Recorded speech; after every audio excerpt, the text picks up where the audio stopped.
We welcome you to Fight Night in the Valley of the Sun, Phoenix, Arizona. More specifically, Mesa, just outside of Phoenix, as we have a big Saturday night West Division showdown for you. This is TCL Team Boxing League presenting the Phoenix Fury playing host to the LA Elite. Welcome back inside our Merit TV Sports Studios. Justin Shackle, Dave Bontempo with you. So you have two teams that are looking up in the West Division at 4-0 Las Vegas. A chance to make up some ground within the division. What is your opening thought of the night, Dave? Well, I'll tell you what, this could be payback because for the Phoenix Fury, I'm calling them the Phoenix Imposters. This is a team that is 2-2, but the most misleading record in the league because of an overtime loss and what happened in the first week of the season. So I think this is a team on the way up trying to avenge an earlier season setback, and I think they are favored coming in. LA, still a pretty good record. A little bit misleading for them, too. So as we saw Miami turn the tables, I'm expecting Phoenix to turn the tables tonight, too, at least going in. That would be the thought. Well, Phoenix enters at 2-2. LA still kind of a question mark over their heads as we take a look at the work that the Elite did a couple of weeks ago in a 225-221 win over Houston. And standing out for the Elite, how about Gerardo Vergara, the Argentine, picking up some big-time wins. He is 2-2 so far. We're going to see the Southpaw twice tonight. And that's a big development in a 4-point team match to get the 10-7 and the 10-8s in there. That made a big difference. LA able to sneak by. Also, how about Juan Higuera, cruiserweight, who is no stranger to standing right in the middle of the ring with some of the biggest names. He's been training camp partners with the likes of Canelo Alvarez, with the likes of Zurdo Ramirez, Julio Cesar Chavez Jr. Again, look at that precision with that right hand, able to pick up some extra points for his team. That's the fastest 10-7 you're ever going to see because the referee doesn't even count. Just forget it. It's over. And those two developments very big for LA in that victory. Yeah, that's what we call a one-hit quit. In the sweet science right there. For Phoenix, like we talked about, I mean, this is a chance to bump your record up to 3-1. That sounds a whole lot better than 2-2. And here we go with Phoenix coming off, a tough defeat, an overtime thriller against Las Vegas. The big question is, well, how do they respond? Yeah, and nobody should have lost that one. Santana, their big gun, he's undefeated. They will be looking to him again to do something just like that, to make a difference in this. And there are a couple ways teams respond. One is there's an emotional letdown, or two, we were robbed. We'll get ours next week. Phoenix rather entering at 2-2, but you talk about Santana, an impressive first season for him. He's 5-0, and then Elijah Akana, also 5-1. Good wins over Nagy Aguilera, also Eric Ruiz. So this heavyweight has certainly made an impression in his first season here in the TCL. And those two fighters are going to try and guide this Phoenix squad to another win, try and improve to 3-2. But also, Dave, if you take a look at the matchmaking here, these two teams, they met all the way back on April 11th. There is not one single rematch from April 11th taking place tonight. And I feel like both of these teams are going to be looking at some of their lesser known and less successful fighters to really take a step forward tonight. It's very important for both of those teams to get some unexpected developments, which we have seen in the last couple of weeks. You have to throw the people out there, and then sometimes they're going to surprise you. We've had a feeling that these teams are moving maybe in opposite directions, and at Phoenix, we're waiting for that breakout for them. Is it going to happen? Well, tonight we'll get some semblance to see if it will. Let's get you caught up with the latest TCL Team Boxing League standings for you. Like we talked about with these two teams in the West Division, they are looking up at the 4-0 Las Vegas Hustle. So you have the LA Elite coming in at 2-1, and then on the right side of your screen, well, you have, beg your pardon, the bottom left side of your screen, geography, Justin.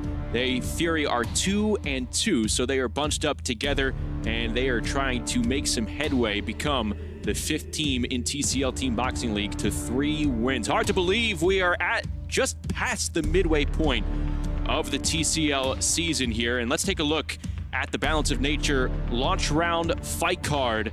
We talked about some of the names that you will be seeing, specifically Gerardo Vergara, but Dave, I want to highlight round number 3. Lizette Lopez, who is 4-1 and has had some impressive wins against experienced competition this season.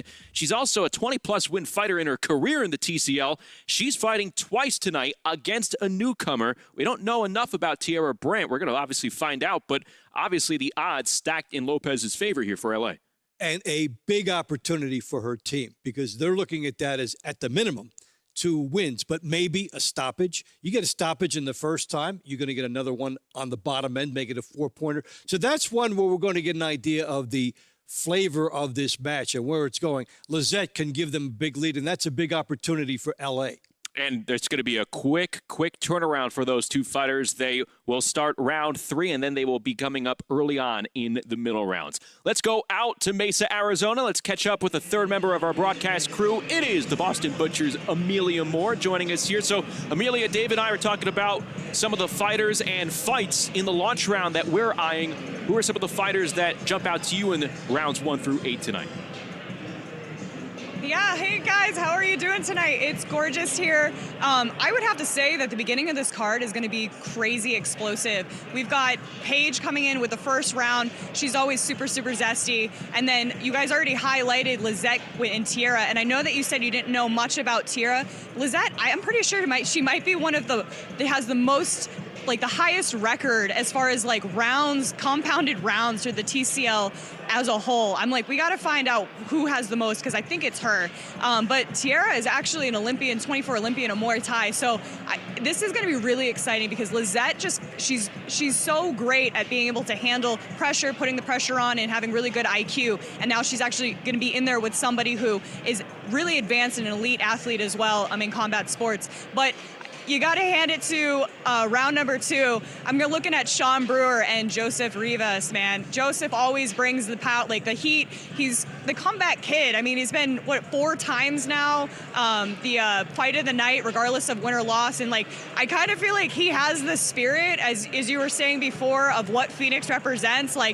They have had these, crazy come back, just losing these fights, especially with that double knockdown, and then Rivas having he got knocked down, he then knocked his opponent down. So he just really encompasses the spirit of what Phoenix kind of has. So I'm just super excited. We've got Golden Gloves champions on the card tonight. We've got an Olympian. So yeah, let's go. Hey, Amelia, I've got a question about how do you feel about what is a good amount of time between fights? A lot of fighters will have 2 opportunities. We see some not much time, some more than an hour. What do you think is comfortable, and what do you hear from the fighters? Yeah, no, absolutely. For me personally, I generally fight in the first, the opening launch rounds, and then I fight in the money rounds. For me, that works really well. My last bout, I believe I fought in the money, I fought in the launch and then the money. I was supposed to fight in the money rounds, and for me, I didn't like it. It's really kind of a personal thing. Some people get to do the launch and they're still hot. They get right into the middle round. So I would say it's really dependent. We really got to make sure that you're warmed up, your heart rate's nice and revved, your engine's good. So I think that's really the determining factor. All right. Amelia, thanks so much. We look forward to catching up with you throughout the night here as we get started between Phoenix and LA. When we come back, we are going to see the ring walks for both the Fury and the Elite as we are about to get going with the launch rounds from Mesa. We'll be back after this.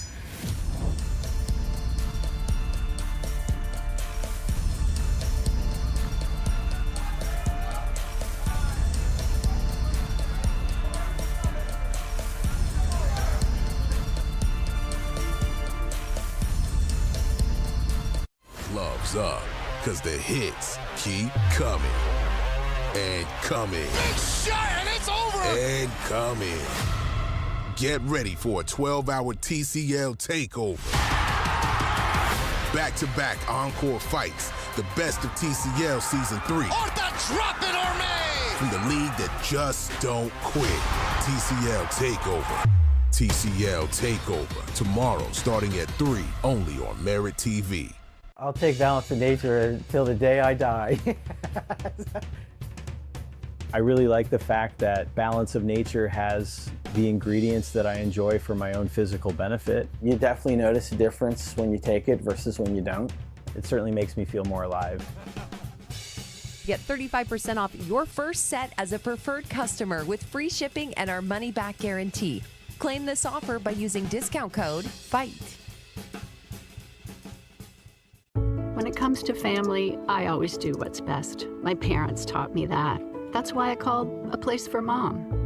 Their personalized guidance was just what I needed to find senior living for Mom. And their advice is free to families. Not just free, invaluable. Our advisor gave us options based on our needs and budget, guiding us to the best decision. I never expected a free service to make such a difference. Our service comes at no cost to your family. Connect with us today. Balance of Nature is a proud partner of TCL Team Boxing League. As a preferred customer, get 35% off your first set when you use code FIGHT. Go to balanceofnature.com or call today. Beautiful weekend in the Valley of the Sun. You take a look at Arizona Athletic Grounds, the home for the Phoenix Fury, where they'll be in action the next 2 weeks. Let's get this one going. It's Phoenix and LA. Inside the ring we go with Ray Flores. Ladies and gentlemen, a very good evening and welcome to the Arizona Athletic Grounds. A big thank you goes out to the Arizona State Boxing and MMA Commission, along with Executive Director Danny Villa, along with Chairman Scott Fletcher for hosting tonight's event. And our sponsors, Climax Moonshine, Fire number 32, known to bring the heat. Also, Balance of Nature, proud health supplement partner of TCL. Serenity Springs Recovery Center, a place of recovery and self-discovery. And Dr. Phil's Merit TV. And now, ladies and gentlemen, we welcome the visiting LA Elite.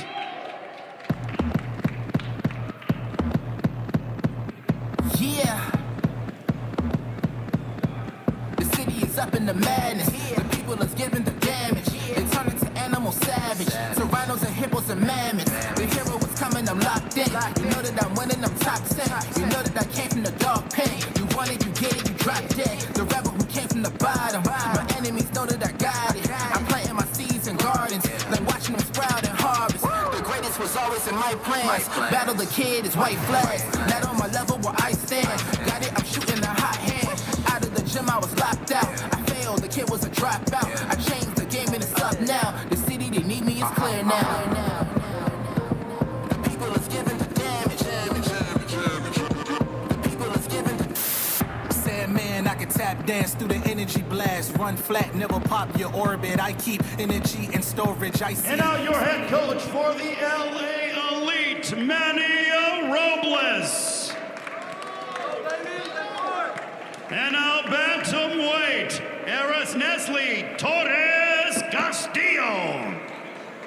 Featherweight, Sean Brewer. Featherweight, Lisette Lopez.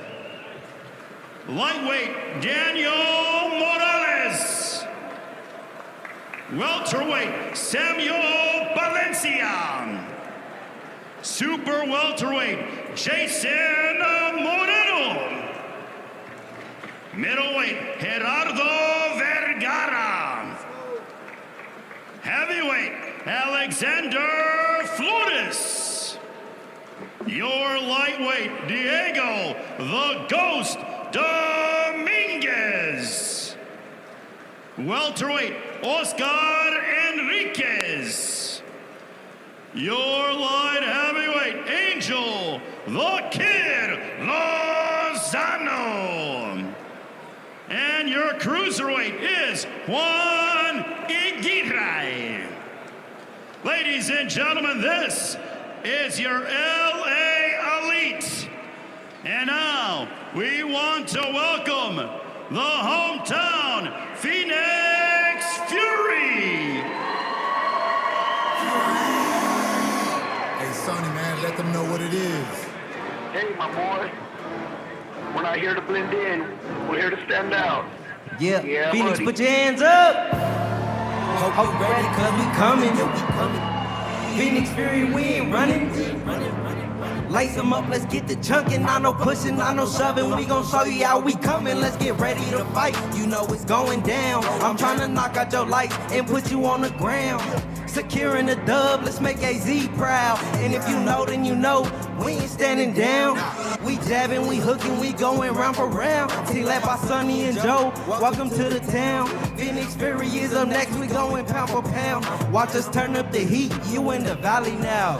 Go Phoenix, go Phoenix, go Phoenix.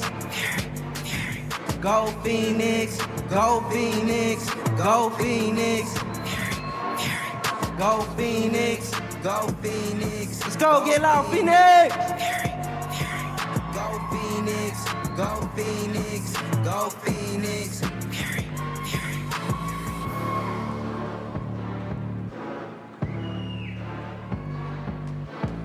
The head coach of the Phoenix Fury is Sonny Gutierrez.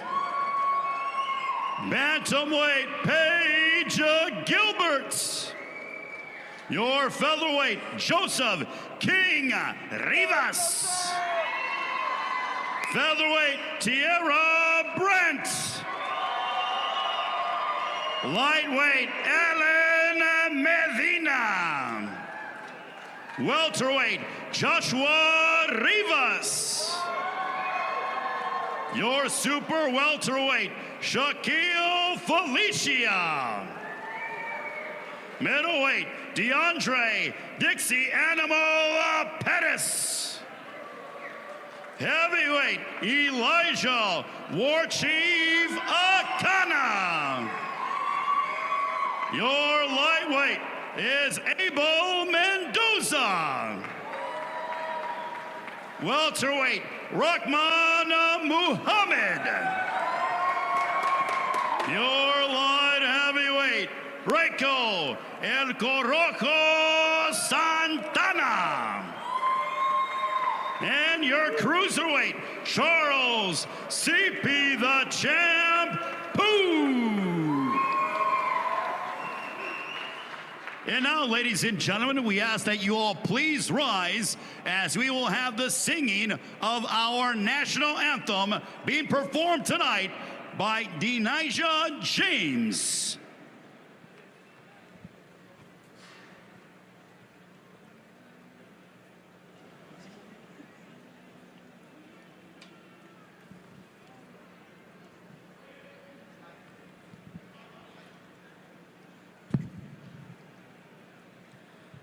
Oh, say, can you see by the dawn's early light what so proudly we held at the twilight's last gleaming, whose broad stripes and bright stars through the perilous fight o'er the ramparts we watched were so gallantly streaming, and the rocket's red glare, the bombs bursting in air, gave proof through the night that our flag was still there. Oh, say does that star-spangled banner yet wave o'er the land of the free and the home of the brave?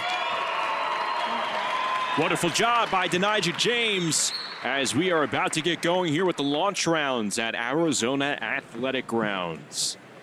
And I tell you what, Dave, We still need to find out more about the 2-2 Phoenix Fury, but one thing we do know, they have a dynamite team soundtrack. My goodness. They do. And also for the national anthem, hey, if the teams have playoffs, maybe the national anthem singer should have playoffs, and then you qualify based on this. That's right. We're on Merit TV after all. She did a nice job. For the LA Elite, we have Nestle Torres Castillo matching up against the Phoenix Fury, Paige Gilbert. So here we go, leading it off, pair of bantamweights, Nestle Torres Castillo and Paige Gilbert, who has been one of the few consistencies for the Phoenix roster so far. There you see Gilbert. She's wearing the white trunks. Castillo in the yellow trunks for the 2-1 LA Elite. Let's do it here from Mesa. Two Western Division opponents trying to make some headway. Cut into Las Vegas's lead. Las Vegas again at 4-0.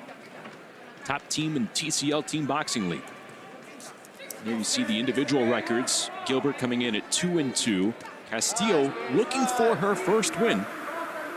She's 0-8 lifetime, but she has also never faced an opponent with a losing record until now, as Paige Gilbert enters the night at 2-7 lifetime. Yeah, and she's had some tough matchups. You talked about her consistency. She's always in with very tough opposition, but she's there holding the mantle fight by fight.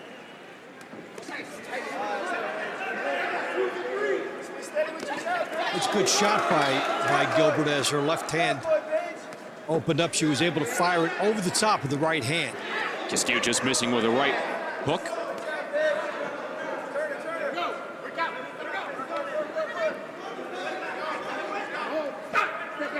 It's important to know how much leeway the referees are going to give regarding the pushing off.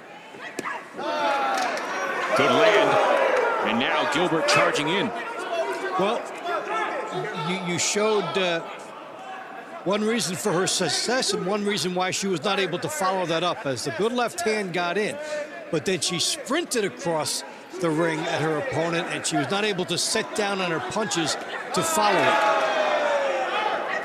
Oh, good left hand landing there from Paige Gilbert, using the height advantage. Just over a minute to go.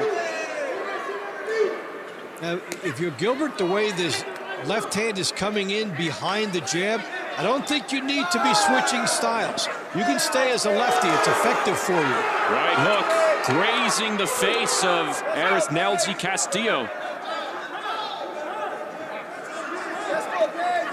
And for Gilbert, she can make it easier on herself if she can set that up with the jab.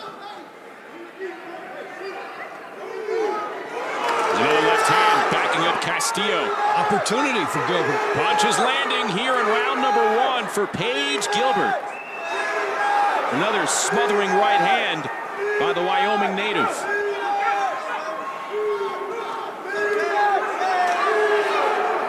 How about Paige Gilbert here? Oh, there's a big chin rocker. Again, Paige Gilbert, you know, but she needed to surge at that point, and she did not. Because from the 45-second mark on, she had a chance to get extra points. It was sitting out there for her, and I'm sure they'll talk to her about that. The 10-9 win is nice, but the urgency would have led to more. Paige Gilbert trying to set the tone for the hometown team as we take a look at some of the action from round number 1. Gilbert scoring nicely right up the middle there. And then I was talking about how she scrambled after her opponent and then did not set herself after that. Later in the round, she had more opportunities, but just could not put them together.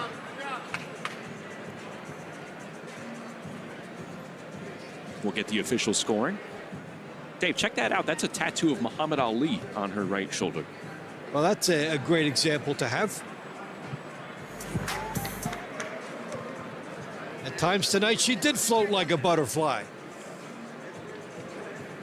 Did enough stinging like a bee to at least get the verdict. Ladies and gentlemen, as we get ready, the result of our opening round is a unanimous decision in favor of Paige Gilbert. The Phoenix Fury are on top, 10-9.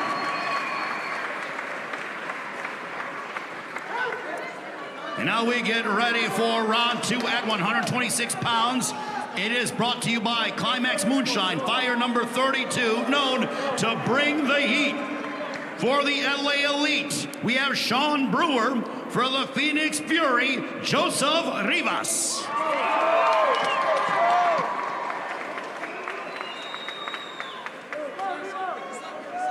So Paige Gilbert taking round number 1. You're going to see her and Castillo go at it again in round number 19. And keep your eyes on this matchup here to begin round number 2. A pair of featherweights, again at 126 pounds. You have Joseph Rivas on your screen right there for the Phoenix Fury, taking on LA's Sean Brewer, who's in his second TCL season, making his 2025 TCL debut here tonight. He is a slick, speedy boxer fighting for LA. Right away for him, he landed the right-hand lead, which is a good postmark weapon to use against the lefty. And so much of this is how he can use the footwork to get into position to utilize that.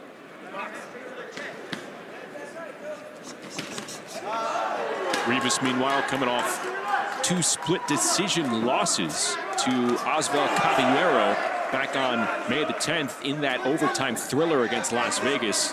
But getting split decisions against a decorated fighter like Caballero, that says something about Joseph Rivas. Over the course of time, you learn to relax in pressure situations when you've had enough split decisions. And this is good because Rivas is pressuring and Brewer is trying to be a sharpshooter. There's a right hand from Sean Brewer. Coming in and out, measuring the distance, trying to time up that jab.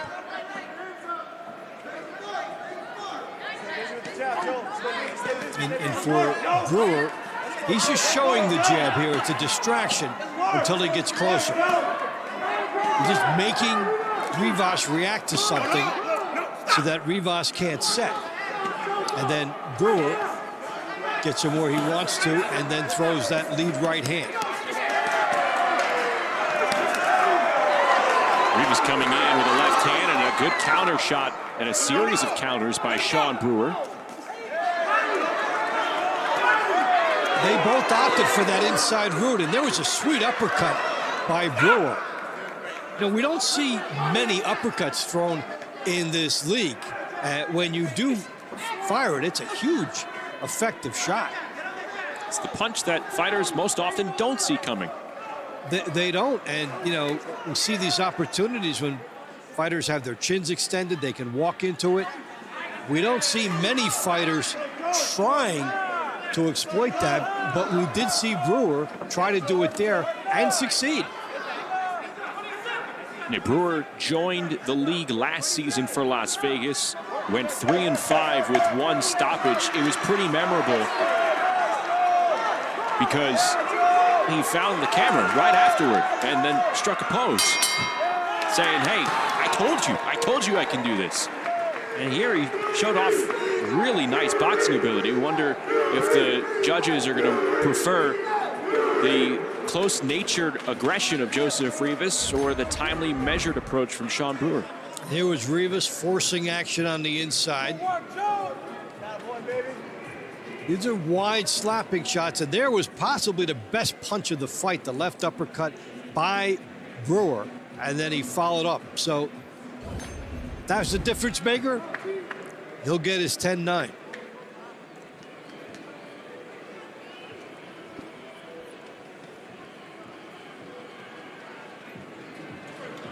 Not an easy one on the judges here.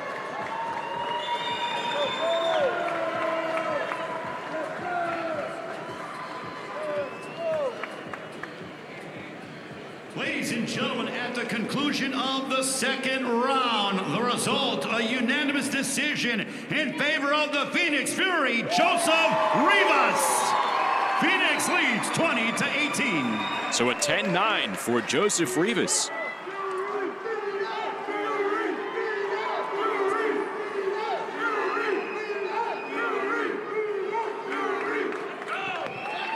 now, ladies and gentlemen, round 3 at 126 pounds for the LA Elite. We have Lisette Lopez, and for the Phoenix Fury, Tiara Brent. So here we go with our round to watch in the launch round phase. There you see the newcomer Tiara Brent, standout Muay Thai competitor. She's making her TCL debut here tonight as she returns to the Sweet Science. And Lisette Lopez in her 3rd TCL season, the 25-year-old southpaw. She has had a fantastic season. And she is one of the leaders in career wins in TCL action, 21-10 lifetime here in this league.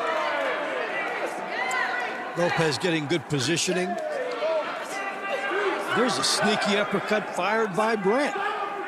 Tall fighters can get shorter fighters to walk into them. But Brent does not look like...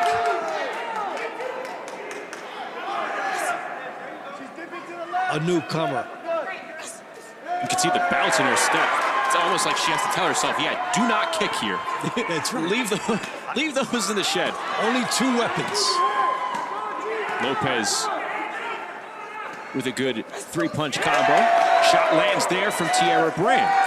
So Tiara Brent standing toe-to-toe with one of the more impressive featherweight competitors here in TCL Team Boxing League. And Brent trying to drive a lot of power through her hips. When she's doing that, she's got a chance to score big. But Lopez is also noticing that and countering effectively. That's some good stuff here from these fighters. Brent lives nearby Chandler, Arizona. Good right hand right through the guard of Lisette Lopez. Brent's impressing here in round number 3. Again, she's a professional Muay Thai fighter, 4-time Muay Thai national champion.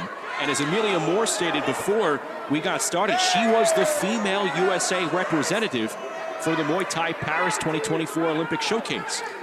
And what you see in bringing that over, there are some principles from any boxing style and any combat style that you're in that will carry over into a boxing ring. And one of them would be the sense of timing, and one of them is the sense of boxing. You may not be a classic boxer, but you have an idea of what you have to try and do. Quick reminder for our newer viewers, TCL scoring. We've had a couple of 10-9 decisions. Again, fighters are trying to earn points for their teams. There are 24 individual 3-minute rounds, and a regular unanimous decision or a split decision determined by the judges looking on outside the ring. You can earn yourself or your team a 10-9 decision. If you knock your opponent down in your individual round, you'll earn a 10-8 score. And if you knock down your opponent twice or stop them within your round, you'll earn your team a 10-7 score. This is a terrific exchange and a really well-executed round of boxing between Lisette Lopez and Tiara Brent. And that was fun to watch, entertaining. Neither one of them left anything out there. And the newcomer, Brent, certainly holding her own with the uppercut, trying to utilize the height advantage, and Lopez not letting time get away from her, gets her own sweet uppercut as she was moving. A deceptive uppercut by Lopez. She disguised it and then unleashed it.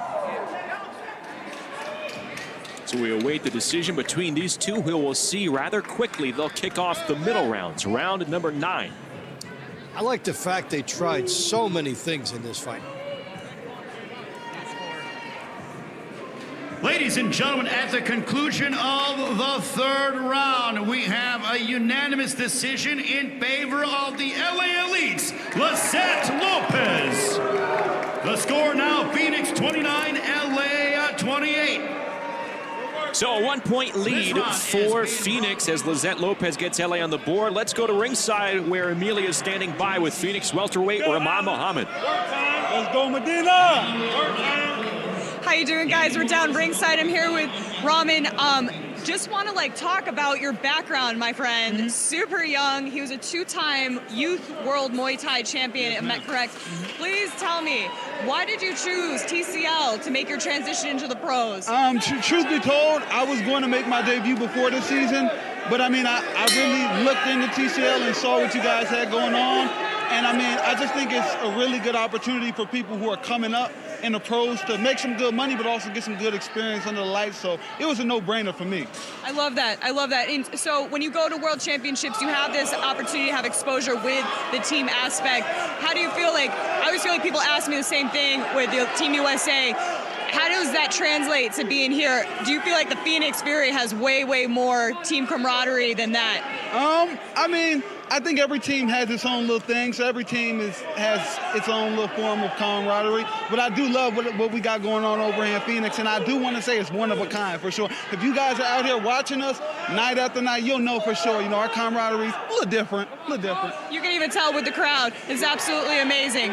No, so let us know. Are you turning pro anytime soon, traditionally? At the end of the season. That's absolutely amazing. I'm so excited for your future, dude. You are showing so much promise. You had a beautiful knockout. Every performance has been great. So stay in it, stay smart. We'll see you in the ring in the middle rounds. Yes, ma'am. Take care. Back to the studio, guys. Thanks for having us down here. So we will see Rahman Muhammad in round number 11 coming up against Oscar Enriquez. That's in the middle rounds. Here we have round 4, pair of 135-pounders.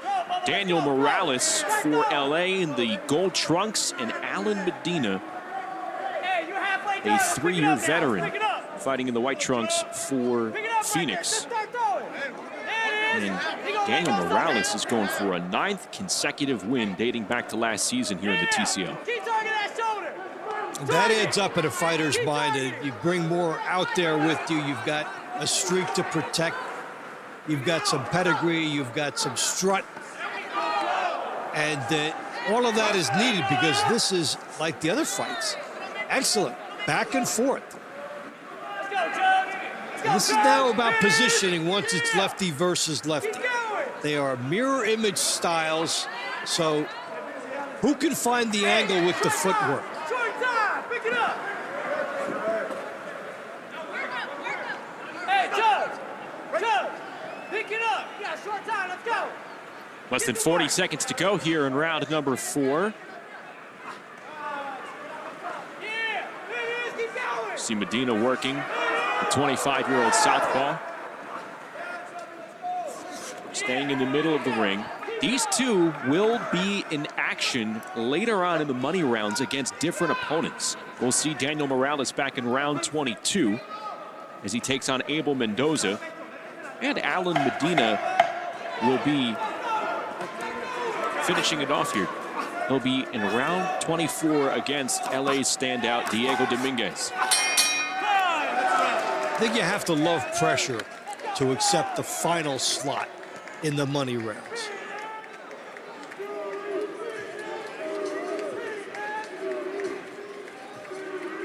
It's a good scrap between two lightweights who've had success here in 2025.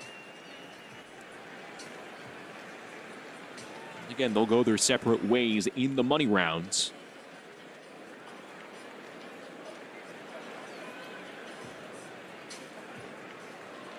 And we'll get the judge's decision in a matter of moments. It's 29-28, Phoenix in front at the moment.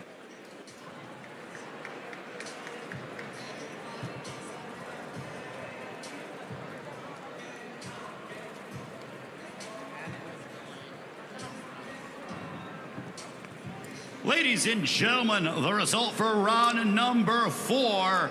It is a unanimous decision in favor of the LA Elites, Daniel Morales. We are even at 38 apiece between LA and Phoenix. And now as we get ready for round 5 at 147 pounds, we welcome in from the LA Elite, Samuel Palencia, matching up against the Phoenix Fury, Joshua Rivas.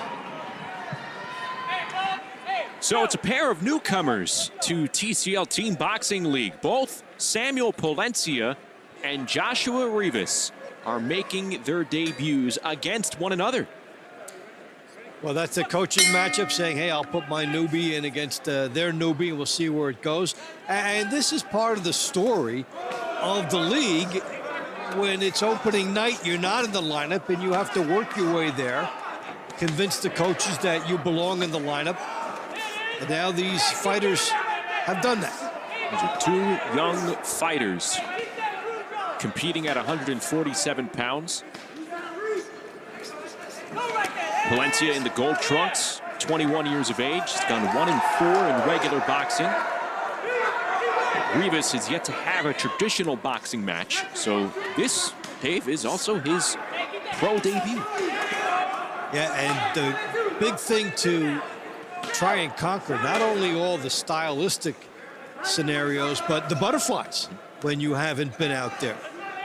You've got a live crowd, you've got your intensity level is up, much different than when you've been in the gym. So that's the first major adjustment you need to make. I love what Rahman Muhammad was discussing with Amelia moments ago, diving into really the talent range that is inside all of these rosters in TCL Team Boxing League. Talent range from standout amateurs, Olympians to world title holders. Everything in between as well. And fighters looking for an opportunity, fighters looking for one more shot, fighters looking to see how they would like to do with this new format.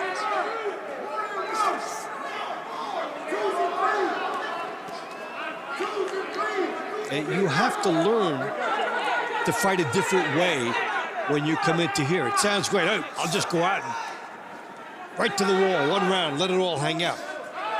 That's good for intensity, but a lot of stylistic situations will come in there too, and a lot of pacing and a lot of knowing when to do things also comes in there.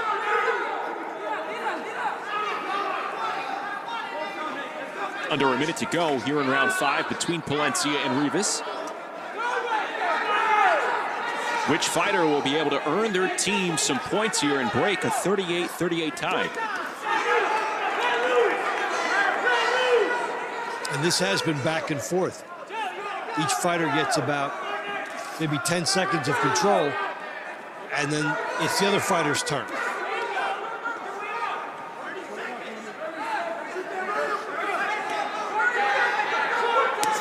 Oh, good left hand landed by Palencia. Rivas comes back with one.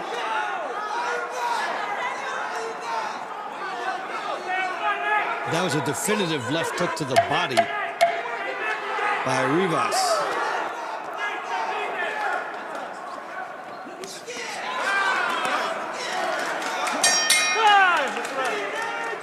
Quick exchanges near the end. We'll see which fighter wins their respective debut.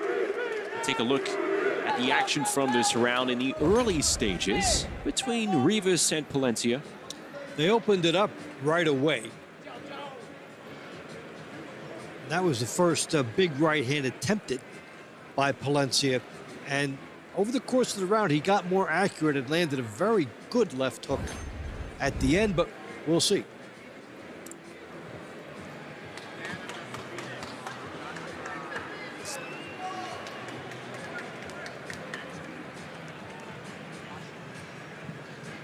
Ladies and gentlemen, the winner of round 5 by unanimous decision from the Phoenix Fury, Joshua Rivas. Phoenix leads LA 48-47.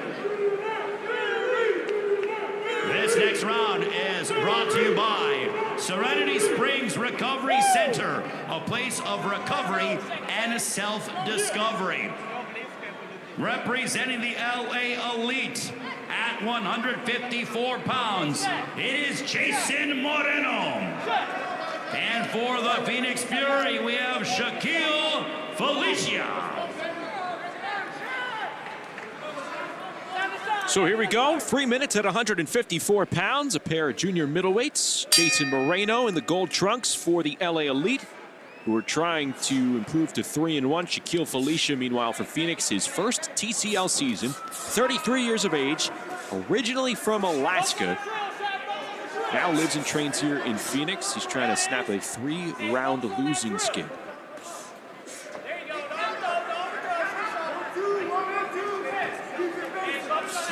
the first key to breaking that skid is to get off first.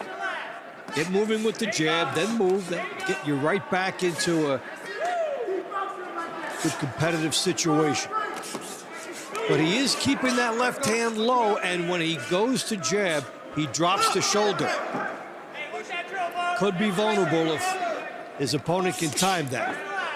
His opponent, Jason Moreno, has the amateur pedigree.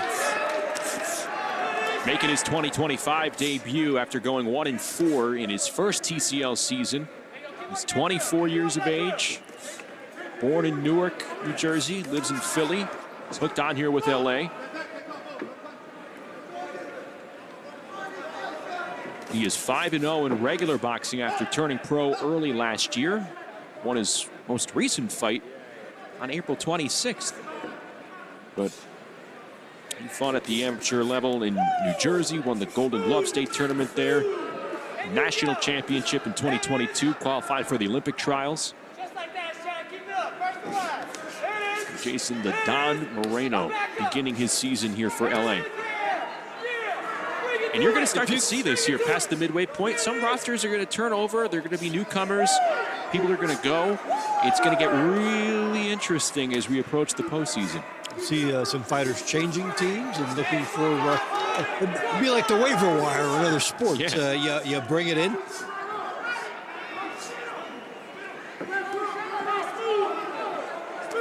So what we're going to see throughout the league is a constant situation of unfurling your talent, trying to get results, and rebuilding.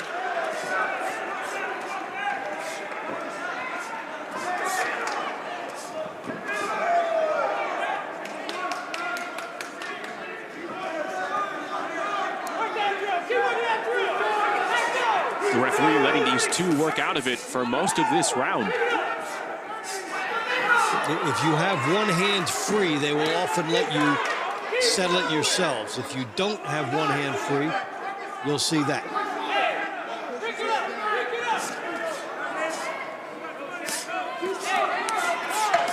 Felicia with a fairly steady attack over this final minute to the body of Jason Moreno. Good exchange. Both fighters punching with one another. Oh, Felicia might have rocked the dog. Good closing sequence there from Shaquille Felicia, Dave. And that may have won him the round.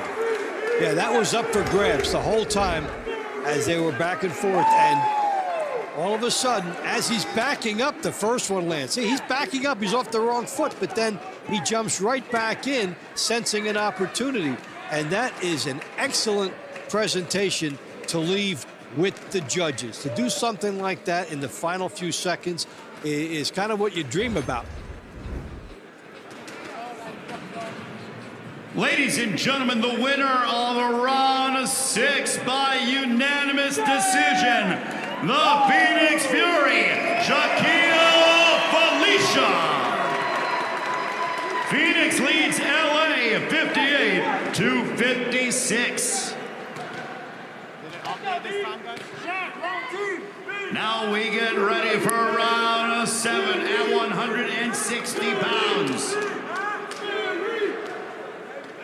First up, for the LA Elite, we have Gerardo Vergara. For the Phoenix Fury, we have DeAndre Pettis.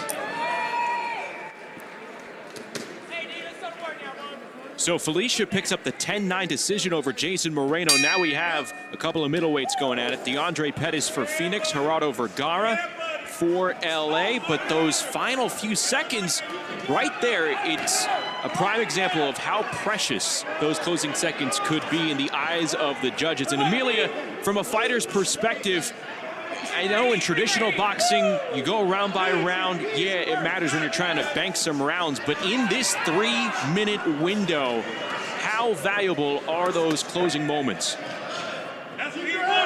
I feel like they're just as valuable as in a traditional fight. I mean, think about that. Or if he's had his opponent hurt enough, you're not going to be able to recover truly going into your next round. And from what I understand, they were going to be meeting again.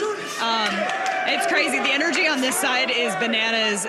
Phoenix always brings the energy. I can barely hear anything right now. Well, I really like the fact that he was able to turn it up and sense the opportunity that came after he landed one punch. Sometimes a fighter will land one punch and that's it.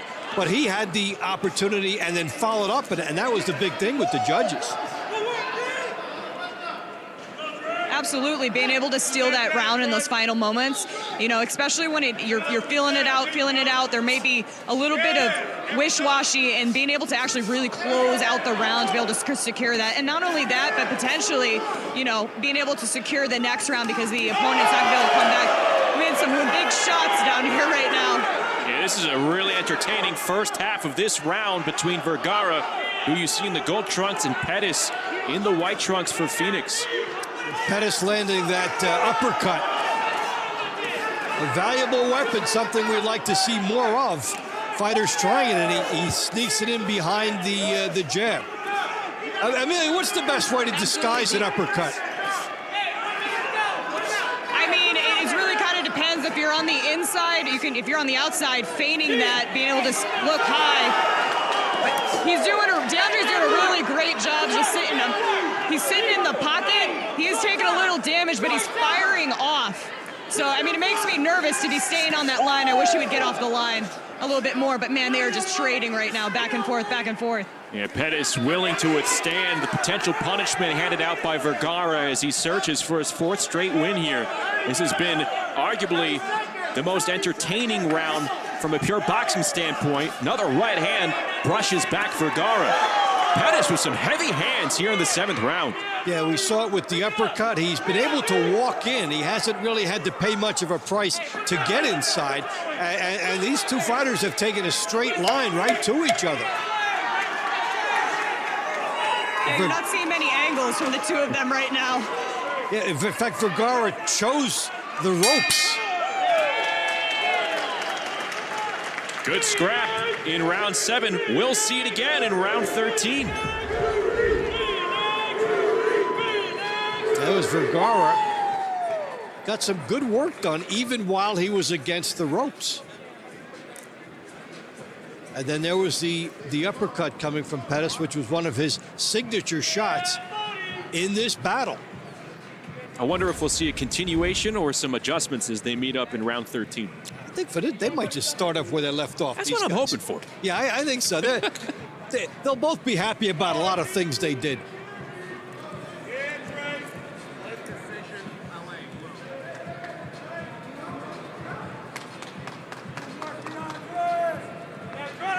Ladies and gentlemen, the result of round number 7. The first judge has it in favor of the LA Elite, Vergara. The second judge has it in favor of the Phoenix Fury, DeAndre Pettis.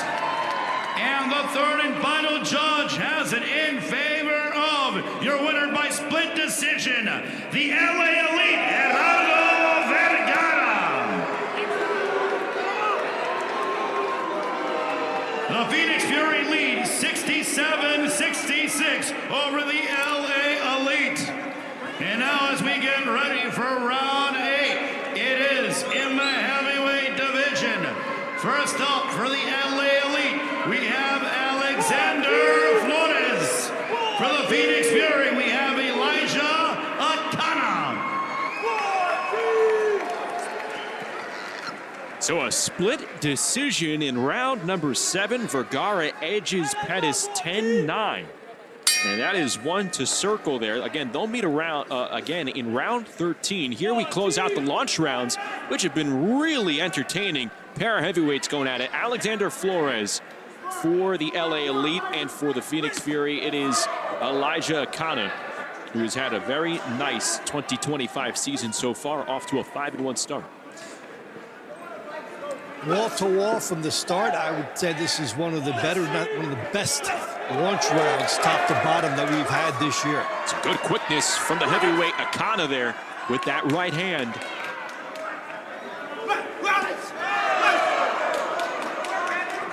He figures right now, if I could just box around Flores, who's been pretty stationary, and because of that, he was an easy target for that right hand.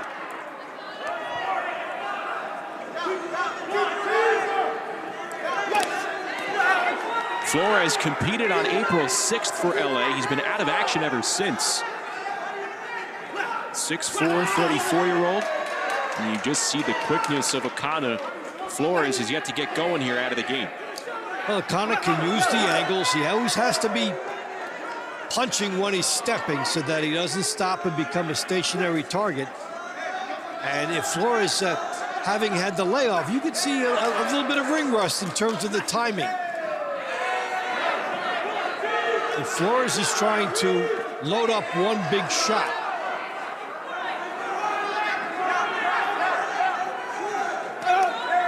And now, if you're Akana, it's worked. You got to stay on that bicycle, and maybe something else will open up. But if you stay on the bicycle and move, you might get yourself a sure win, at least. With the bike not fast enough moments ago, Akana ate a flush left hand from Flores. Alexander Flores warming up here, second half of this round. Another stiff jab lands from the 6'4" heavyweight for LA. And suddenly Flores is starting from a closer vantage point. He's closing the gap, Dave. Right in, onside, and trying to punch now. He's got down where he wants to start launching his punches from. But he gave up about half the round before he found his comfort zone. And Akana's still getting his licks in. There's a lot of accuracy from this Phoenix heavyweight. 30 seconds to go. Like you mentioned, though, there's the chance for that one bomb from Flores. Yeah, with the way he's able to almost angle off some of this ring against Elijah Akana. Yeah, you can feel the potential of a bomb that's ticking, but so is the clock with only a few seconds to go. And Akana might just fleet-foot his way out of here with a 10-9. In a race against time, Alexander Flores will run out of it. Don't worry, they'll meet up again in round 16 to close out the middle rounds as well. They close out the launch phase here in Mesa. Well, that will be a big educational advantage for Flores, as this was some of his best work. Remember, though, he didn't do much for a minute and a half, and he was out-hustled over that time by Akana. Thinks he's going to wave in a 10-9 here.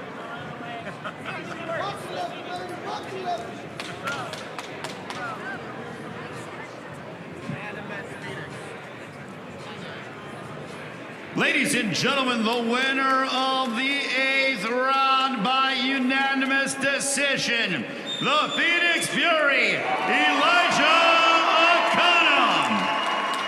At the end of the launch rounds, the Phoenix Fury lead the LA Elite 77-75.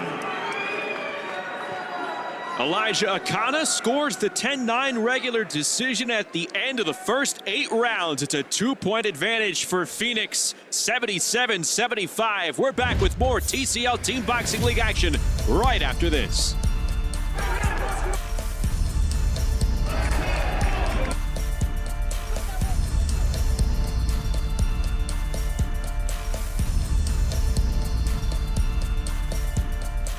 I got charged for a stolen vehicle. Time in jail. Witness the unfiltered reality of life on the inside. Then it's the ultimate showdown on the streets. Cops Reloaded. Get on the ground! Jail and Cops Reloaded. Weekdays starting at 4 Eastern on Dr. Phil's Merit TV. I was drinking every day. I was hooked on oxys. My husband turned into someone I didn't recognize.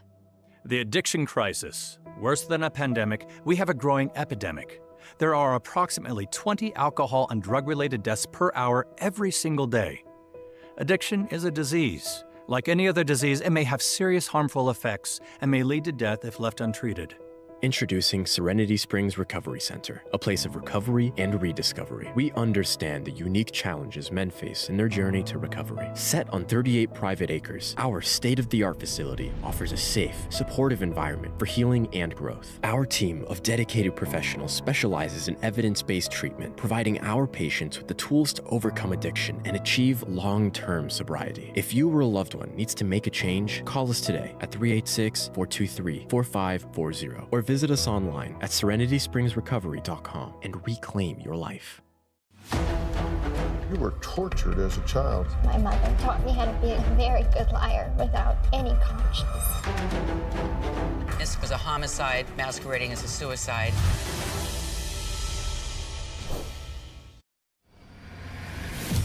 TCL Team Boxing League is brought to you by Serenity Springs Recovery Center, a place of recovery and self-discovery.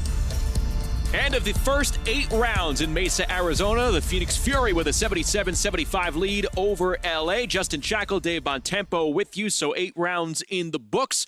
Saw a lot more boxing than brawling. I tell you what, it's pretty entertaining. It's very entertaining. And the theme of the payback, well, Phoenix trailed Los Angeles by 4 points after the launch round the first time they met, this time up to a 6-point improvement by Phoenix. But excellent action all the way up and down. We didn't see a bad fight. You know, some newcomers, some unknowns are showing that they belong with this style of the sweet science. Let's get you to the launch round highlights. They are brought to you by The Balance of Nature. Let's go to round 3 here, Dave, because Lizette Lopez accomplished TCR Grant, and yeah, Lopez won, but she was in a battle.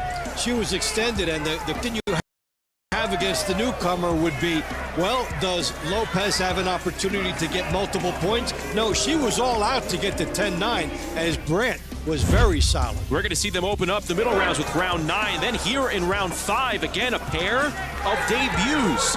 2 newcomers going at it, Samuel Palencia, Joshua Rivas. And this was one of the more entertaining fights of the opening 8. They came out like they were chomping at the bit and jumping out of their skin to fight. Like, I finally got into the lineup, and they made the most of it. That was an entertaining scrap. So there is the fight card for the middle rounds. And again, round 9 will be Lizette Lopez and Tiara Brandt hooking horns yet again. Also, Gerardo Vergara and DeAndre Pettis, which that first round that they fought in round 7, it went to a split decision. So we have a quick turnaround for a number of these fighters that are competing here in Phoenix, and they're not going to be waiting until the money rounds. It's a quick turnaround here in the middle portion. And when you have a lot of time to think about it, I think there are more adjustment cycles that you might put through. Maybe I should do this, maybe I should do that. But when it's quick like this is stamina, this is aggression. Hey, this is now what's in the gas tank. That's what's going to decide these next 2 on the rematches. All right, well, you have round 9, you have Tiara Brandt, but also we're going to get our first look at Angel Lozano and Reiko Santana, who's had a fantastic inaugural season here.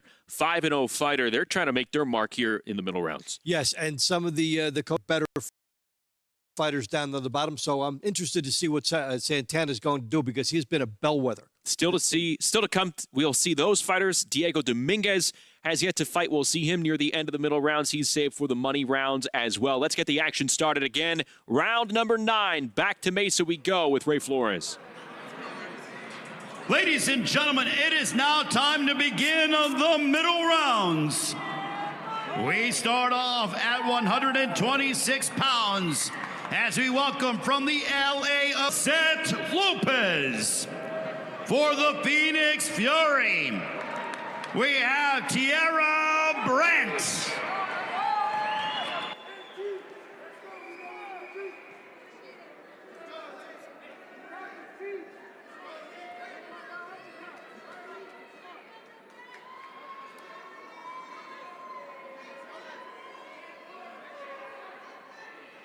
So Lopez with her win over Brandt, now 22-10 all time in her TCL career.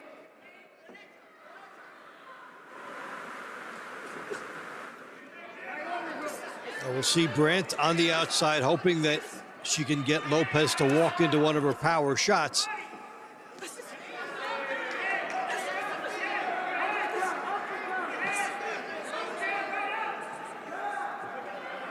Talked about Brandt, an accomplished, a decorated Muay Thai competitor. Brings a really clean style here against Lizette Lopez. Yeah, she's fluid in everything she's doing. When you look at how the jab is coming off and how her balance has been extraordinary.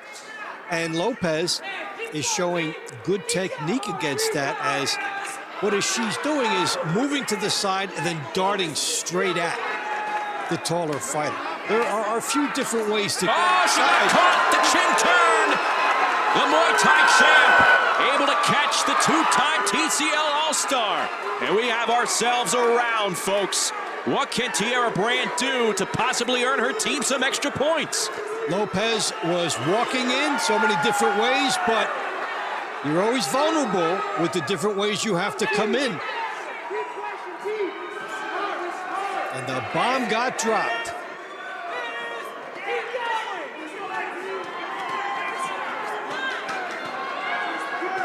Just talking about the perfect balance that Brandt had. And it came out in that because it gave her a lot of power. Both fighters leaving their chins exposed. They're both getting good shots right down the middle off one another. Well, Lopez. There's a big right hand from Lopez. Now gambling to get inside. She knows she's down a knockdown here. So she's coming in and trying to erase that with a big shot of her own. Brandt landed a check left hook moments ago, and there, a rifling right hand from Tierra Brandt. This has been a much improved round number 2 to Tierra Brandt's TCL debut. She eats a left hand from Lopez. And these two fighters going back and forth. Lopez needs to make a move, though, Dave. Less than 40 seconds to go. Well, she's been making moves, but now she's paying for those moves because she has to gamble in order to get inside, and she's vulnerable.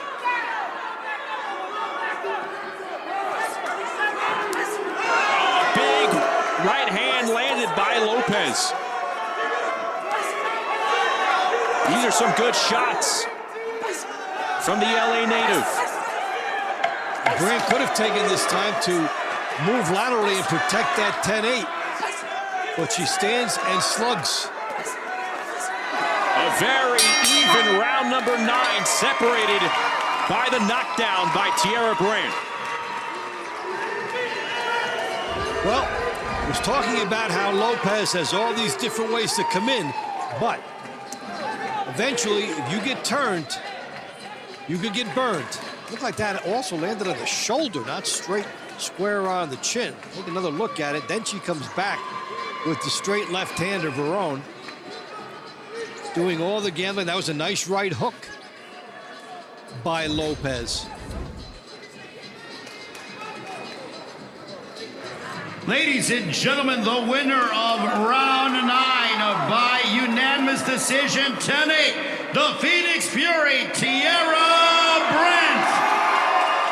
The score at the moment, Phoenix 87, LA 83.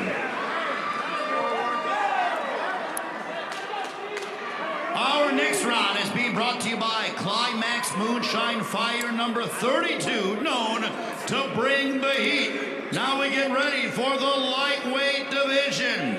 First up for the LA Elite, Diego Dominguez. For the Phoenix Fury, we have Abel Mendoza.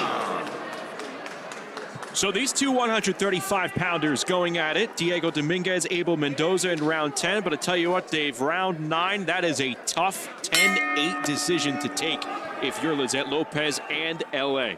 Yeah, you did everything right. It was going to be very tight on the judges, but that thunderous right hand that you walked into changed everything. Power is so big in this sport. So here is the 5-1 Diego Dominguez taking on the 4-4 Abel Mendoza. First time we're seeing these two. And Dominguez has been one of the most reliable fighters for LA, and he had 2 points. He had 20 points and 2 victories the first time these two teams fought. And now there's a little extra pressure on him with the team down by 4. And both of those round wins for Dominguez came against Joe Rivas, and they're not facing off again here tonight. Again, no fighter is in a rematch from the April 11th meeting that these two teams had against one another. LA won that one 173-168 over the Fury.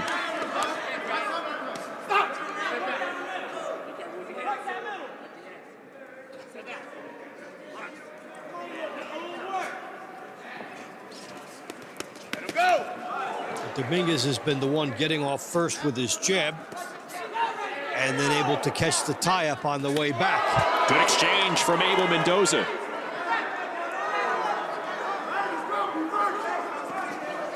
You're right, that jab setting the tone. You see him snapping it up moments ago. And he definitely looks like the bigger 135-pounder. He is now. If he's going to rely on this jab, the key for Dominguez is bring it back. Make sure that the jab is purposeful, and then bring the jab back so you're not countered, because Mendoza is timing that jab, hoping he doesn't bring it back. Right hand to Mendoza. Watch this.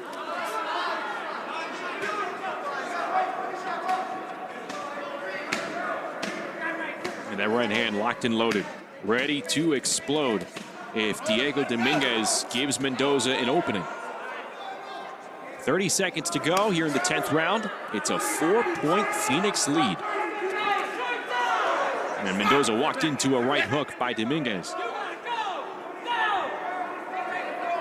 Dominguez has been schooled in getting his and then tying up, even though he's eaten some very good right hands thrown by Mendoza.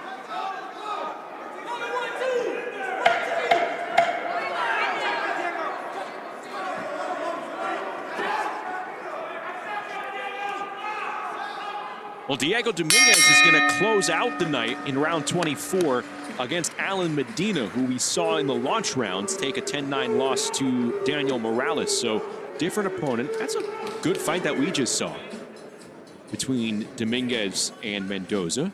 We'll see what the judges thought with this one.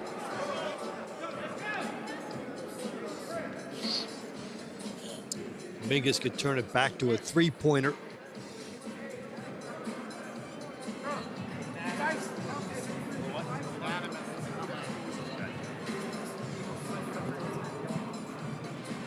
Ladies and gentlemen, the winner of round 10 by unanimous decision from the LA Elite, Diego Dominguez.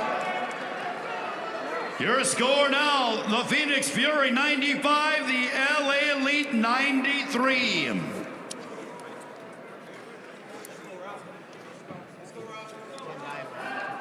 Now we get ready for round number 11 in the welterweight division for LA. We have Oscar Enriquez, and for Phoenix we have Rahman Muhammad.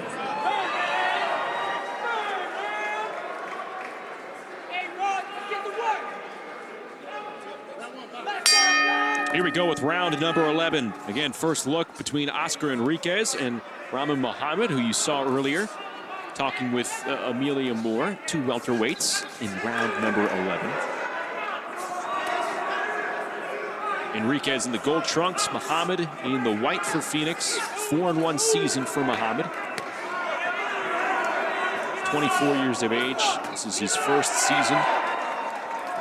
Originally from Berkeley, California. Now he lives and trains right in Mesa, not too far away from the Arizona Athletic Grounds.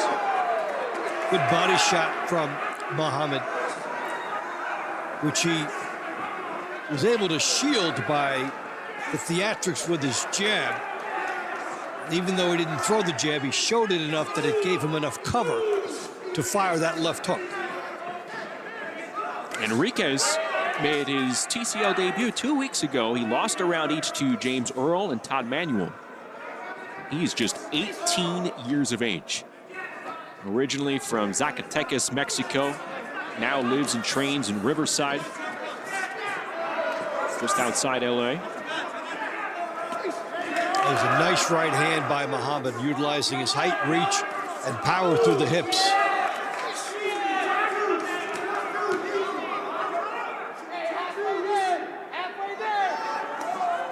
There you see the LA bench looking on. They have some scoring that they need to close in on and some ground that they need to make up on. A 3-point swing here for Phoenix.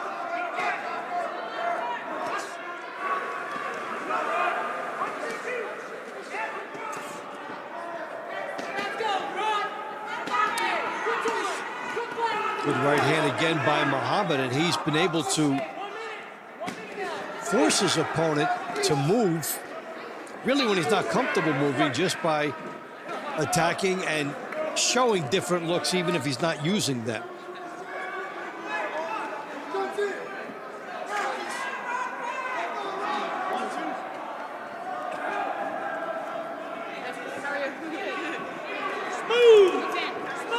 Good left hand lands by Rahman Muhammad.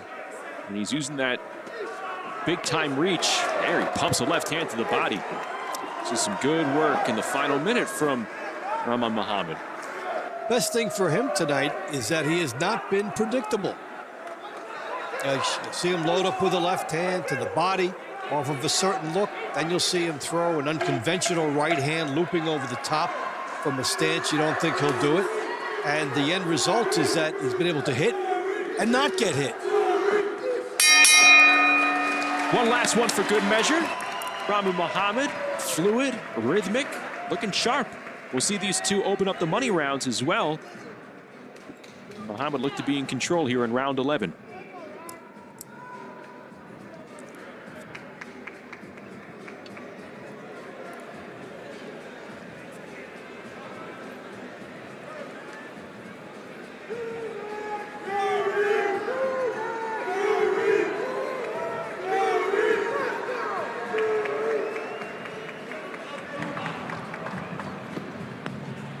Ladies and gentlemen, the winner of round 11 by unanimous decision from the Phoenix Fury, Rahman Muhammad. The score, Phoenix 106, LA 102. Back to a 4-point lead for Phoenix. We have a pair of middleweights coming into the ring. Gerardo Vergara, DeAndre Pettis. An entertaining rematch. Also, we have Tiara Brandt, who scored a 10-8 decision over Lizette Lopez, standing by with Amelia Moore. Hey guys, we're down here ringside. I'm here with Tiara Brandt. After such an impressive second round in your TCL debut, I just want you to know that was Lizette is one of the most, I would say, decorated and seasoned TCL athletes out here. You did an amazing performance. I feel that you just definitely made a statement tonight. I hate this question. How do you feel? It feels great. Like you said, Lizette is a veteran. I mean, this is my debut, and we knew going in that she was very experienced, and this is what she does, this is what she's good at. So again, like I lost first round. I thought I did enough to maybe edge it out, but I did slow down a little bit, so that was my fault. But coaches knew what to do, what the adjustments to make in the second round, and I think I executed perfectly and got the knockdown too. So I was trying to just find that right hand against the southpaw, and I was landing it, and I knew it was there, but we got the flush one that really did the job. Yeah, I would absolutely say you did an amazing job with distance and using your range with your jab and your just your straight punches. Fantastic job. Want to talk a little bit about, this is your debut and also your professional debut, is that correct? Yeah. And a little bit about your gym and your stablemate. He also chose TCL. Tell me why you did. Like, I'm so excited that you're here. Awesome. Yeah. This is technically my first professional boxing debut. I'm actually a professional Muay Thai fighter. That's where I was based. I've been doing that since I was a kid.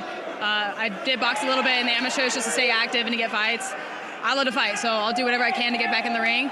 It's been a little bit since my last fight, so TCL presented the opportunity to be home in my hometown, and it was hard to say no to. So, but Rahman, he just fought. He's a very, very skilled fighter. Me and him have been fighting together since we were 10 years old, so almost 10 plus years now. And he's very, very skilled. He's very elite. I think he's got really good eyes that TCL gives him the stage to really show out. Absolutely. I'm thrilled that you're here. I'm thrilled that the platform is here for you. I'm excited to see where you go the rest of the season. Thank you for taking time with us. Thank you so much. Back to you guys. Thanks for having us. All right, Amelia, thanks so much. Congratulations to Tiara Brandt. She was able to get a little revenge against Lizette Lopez. Like Amelia said, really decorated TCL fighter.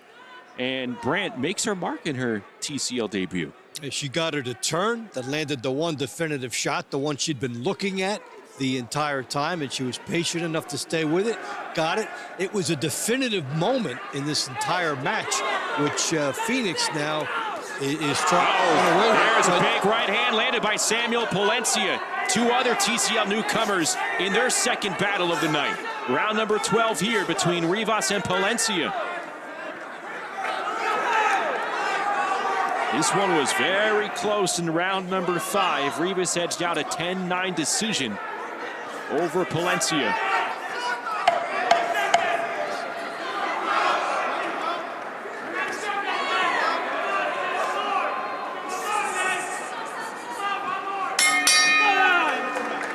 another close one between these two.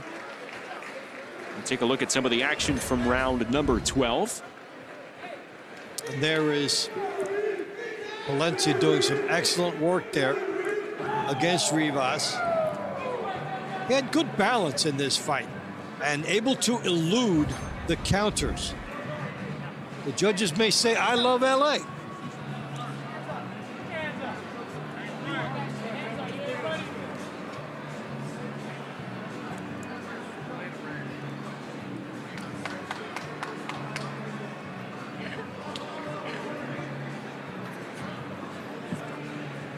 Ladies and gentlemen, at the conclusion of the 12th round, we go to the scorecards. The first judge sees it in favor of the LA Elite, Samuel Valencia. The second judge has it in favor of the Phoenix Fury, Joshua Rivas. And the third and final judge has the round in favor of the Phoenix Fury, Joshua Rivas, by split decision.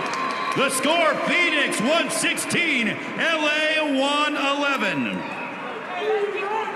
As we saw last night with Miami, when it's your night, you get the splits too. And now it's time for round 13 in the middleweight division. For LA, Gerardo Vergara. For Phoenix, DeAndre Pettis. Well, Gerardo Vergara picked up the split decision, the 10-9 decision over DeAndre Pettis in another entertaining launch round. See if he can go 2 for 2. But overall, Dave, I'm with you. A lot of these close rounds, the edge is going to Phoenix here, and it's reflected in the scoring.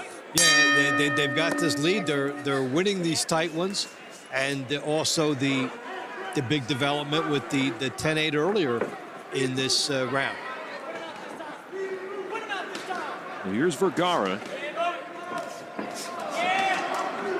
He's in the gold trunks, and Pettis in the white trunks. You know, at the beginning of the season, we didn't know much about Gerardo Vergara. He's nicknamed El Tifon, which is the typhoon, and he has had a terrific ledger in his regular boxing career. But again, with so many of these fighters coming from Latin America, South America, you wonder how tested they truly have been. Usually when they get to the States, that's when the test really comes, and it shows that, look, quite frankly, some of those records, they're just inflated. Some of them are inflated. Then you have to come here and get into the step-up circuit in the United States. Vergara has been one of the more dependable fighters in recent weeks for LA. We've seen the highlights against Houston where he got some big numbers. He got the split decision here, and he's emerged as one of the leaders on this team. And Vergara is 20-1 with 13 knockouts in regular boxing. Holds a top 75 ranking within the BoxRec algorithm. His lone defeat came in his last fight, which was his first away from his home country, Argentina. That's when he fell to Charles Conwell in December. But he's done a terrific job here in TCL action, going for a third straight, a fourth straight round win when you factor in his victory earlier tonight against Pettis.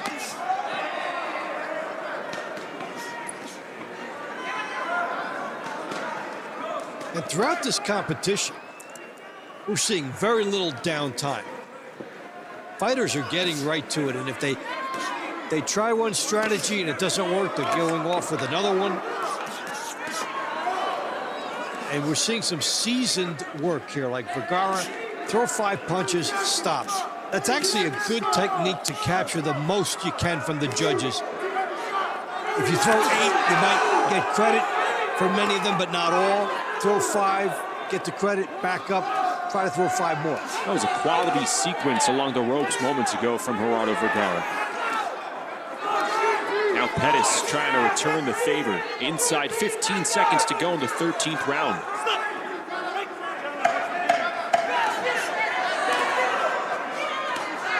A smothering left hand from Vergara, met by a right hand right out of the sling from Pettis.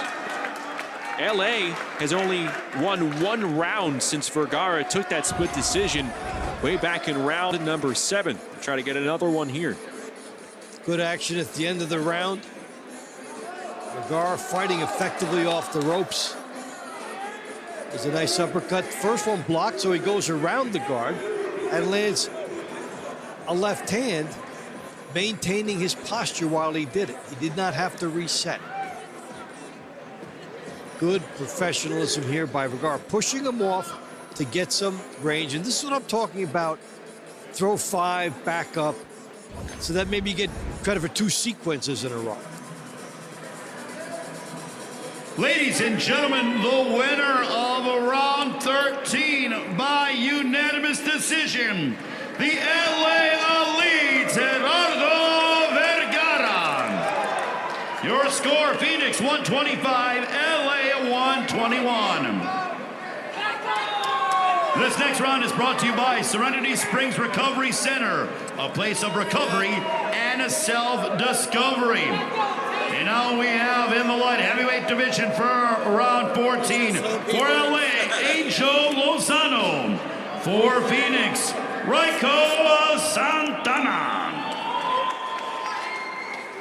There you see Raiko Santana, the 5-0 light heavyweight for the Phoenix Fury. He's in the white trunks, and Angel Lozano, 3-3 season so far, his second in TCL Team Boxing League action. Skipped last year, went 6-7 in 2023. Pretty active with the jab in the opening seconds. This is an important place in this match, with Phoenix now throwing up 2 of its best fighters back-to-back with Santana and then Pugh. So, yeah, you have ebbs and flows. If you're Phoenix, you get to this point with a lead, like 4 points, you're very happy. Then to have Santana and Pugh lined up as you try to increase that. Santana applying terrific pressure here, working all angles, going downstairs, then back upstairs on Lozano. We don't need to tell you what trunk color Lozano's wearing.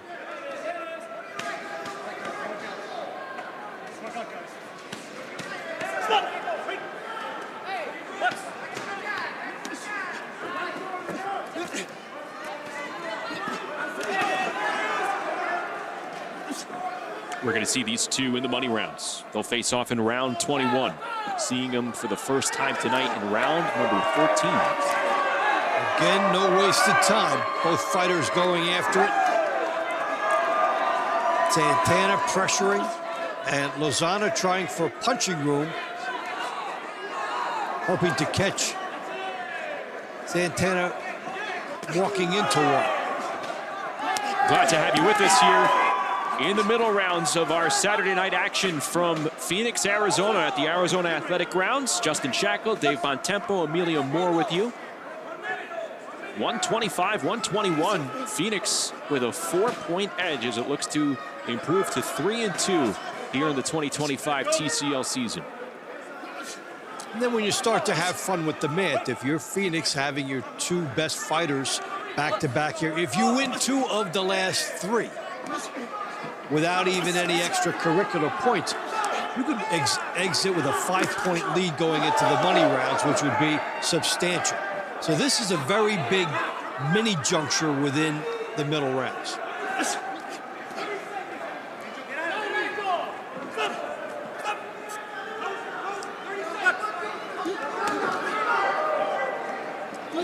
Santana is still trying to increase the tempo here as the seconds come off the clock of round number 14.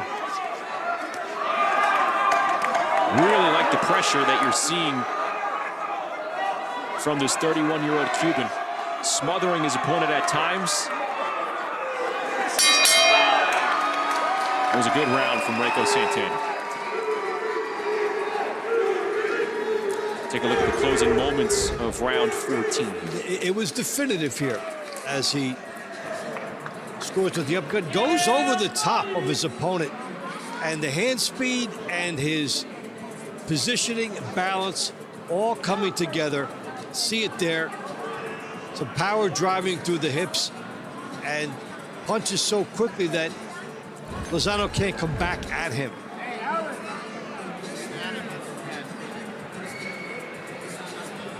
Ladies and gentlemen, the winner of round 14 by unanimous decision, the Phoenix Fury, Raiko Santana. Your score, the Phoenix Fury 135, the LA Elite 130. And Phoenix has won 5 of the last 7 rounds. For the Cruiserweight division, round 15. For the LA Elite, we have Juan Higuera. For Phoenix, Charles Pugh.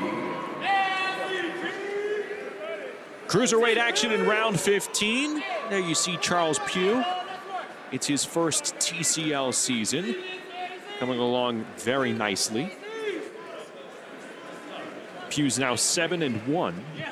He's won 4 straight rounds. He'll be taking on the former stablemate partner of Canelo Alvarez, Juan Higuera. Higuera in the gold trunks. Pugh in the white. We saw him get a team victory for Phoenix a few weeks back with it all on the line. And in the final minute, just bearing down and coming up with just a little bit more. He dug down and got it. You have 2 cruiserweights going at it here. Amelia Moore, I wonder with this team concept here, not often that you have this much of an invested interest in cruiserweights, but when they're your teammates, it's kind of a different story, right? You're locked on what's going on inside the ring. Absolutely. I mean, every second of every round, we're watching to see what's going on with our guys. So, I mean, this team, I'm sitting on the Phoenix side, I've said before, and they're just cheering each other on. The energy is just intense. Hey, what about the mindset, Amelia, of now we talked about Pugh being the final fighter, getting a win for his team with a decisive match. What is the mindset of somebody who can do that, be the final fighter of the night, and come up with the points for his team? I mean, you got to have the energy going in and knowing exactly what you got to do. I mean, you see Rashidi Ellis do it really, really well. He's super intense. I feel like Pugh also has that mindset of being smart, but having precision. And so, I mean, I would love to be the closer, you know? Like, I feel like that's such crazy energy, especially if you're up or even if you're down. Like, you get to close the night out, make it a show. Yeah, you think you have to have that special intangible to want to have the final bell, or like can it be any boxer on the team, Amelia? I mean, either you rise to the occasion or you don't. Yeah, I think there are certain fighters These guys are doing a really. Oh, sorry, didn't mean to cut you off there. I was going to say at the beginning of this round, they were doing really, really great with just using their feints, using that control and kind of like testing each other. Now they're just pressing the pressure here, trying to grind each other out. So such a tempo change halfway through the round.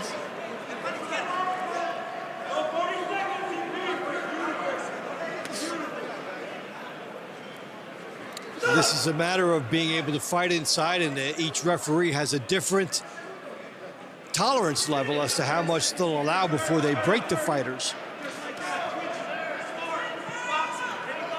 Absolutely. You know, and inside fighting is definitely a skill set that you have got to train. Some people don't do well. It ends up in a wrap-up. But knowing how to use your distance and your power and not arm punch and use your body to really... Pugh's right now had a couple great right uppercuts there. So being able to use that power to transition and know how to use your feet and your body instead of swinging with your arms. Round 15 complete. Pugh and Higuera, they'll lock horns again in round 20 as we take a look at some of the action from round number 15. Pugh maximizing there as he scored with the quick lead right hand and then tied up so that his edge could stay registered. And that was a big move for him.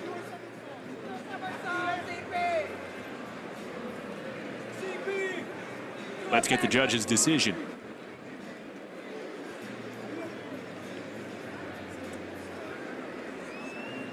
Ladies and and gentlemen, the winner of round 15 by unanimous decision from the Phoenix Fury, Charles Pugh.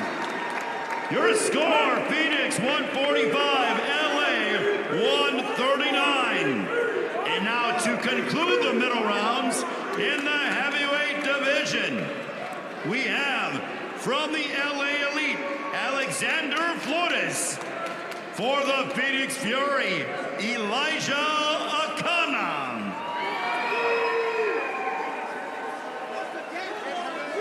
Elijah Akana and Alexander Flores in their second round of action against one another here this evening. They closed out the launch rounds. They close out the middle rounds here in round 16. And Elijah Akana, the native of Hawaii, was very strong with his movement in the first half of their round. Flores came on, kind of closed the gap, started throwing some dangerous attempts. Really interested to see how these 3 minutes play out. Well, we're expecting Flores to jump in as he is and start punching earlier. But he doesn't have the hand speed. He's getting beaten to the punch here by Akana. But one thing he's doing differently is he's not standing as a stationary target. He is trying to chase down Akana now and make it harder for Akana to have an edge on him. Little tumble toward the corner. Referee separates the fighters. And we see the disparity in age, 13-year age gap. Flores, a 19-5-1 record in regular boxing. He's faced some of the notable heavyweights over the last decade, names like Luis Ortiz, Joseph Parker. Akana right there with him in terms of height, a 6'3" heavyweight with a 78-inch reach out of Honolulu. He's just starting his pro career at 1-1. Good foot movement by him. Just doesn't want to get trapped against the ropes for the one shot that Flores has. Good jab landing from Flores.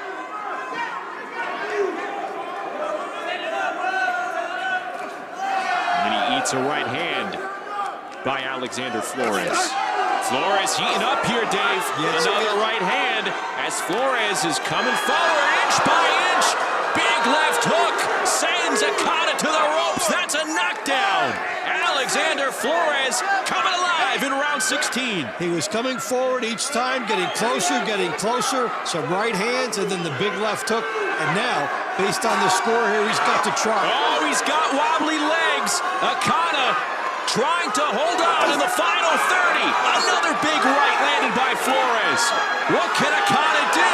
What can Flores do to close out the show and pick up a big momentum swing for Los Angeles? There it is, a 10-7 round to close out the middle rounds for Alexander Flores. That's the adjustment we were talking about, that he would get closer, start faster, and then use his natural power. And with Akana moving, Flores got closer, started from in tight, and then little by little we saw the jab and then the right hand. First, semi-grazing fashion, and then hard, and then punitive. And then put his opponent on the floor twice. So here we go with Flores. This is how he puts a punctuation on these middle rounds and puts LA right back in it. Boom! That left hook ends up being one knockdown as the ropes are holding up Akana, and then again toward the lights out show. That was power against finesse, and Flores got inside, started sooner, and he was in close range. That's one of the best adjustments we've seen from a fighter from one fight into the next one this season. And in just a matter of seconds, the deficit cut in half for the LA Elite. We will go into the money rounds with Phoenix up by only 3. Ladies and gentlemen, the winner of round 16 by TKO from the LA Elite, Alexander Flores. The middle rounds have come to a close. The Phoenix Fury lead 152 to the LA Elite 149. Alexander Flores stepping up in a big, big way in Phoenix. He brings in a 10-7 victory for LA. It's a 3-point Phoenix lead as we go to the money rounds. Next.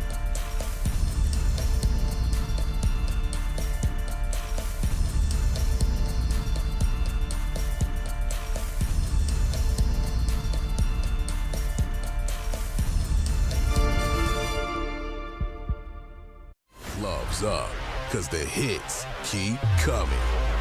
And coming. Big shot, and it's over! And coming. Get ready for a 12-hour TCL takeover. Back-to-back encore fights. The best of TCL Season 3. Orta dropping Orme! From the league that just don't quit. TCL Takeover. TCL Takeover. Tomorrow, starting at 3, only on Merit TV.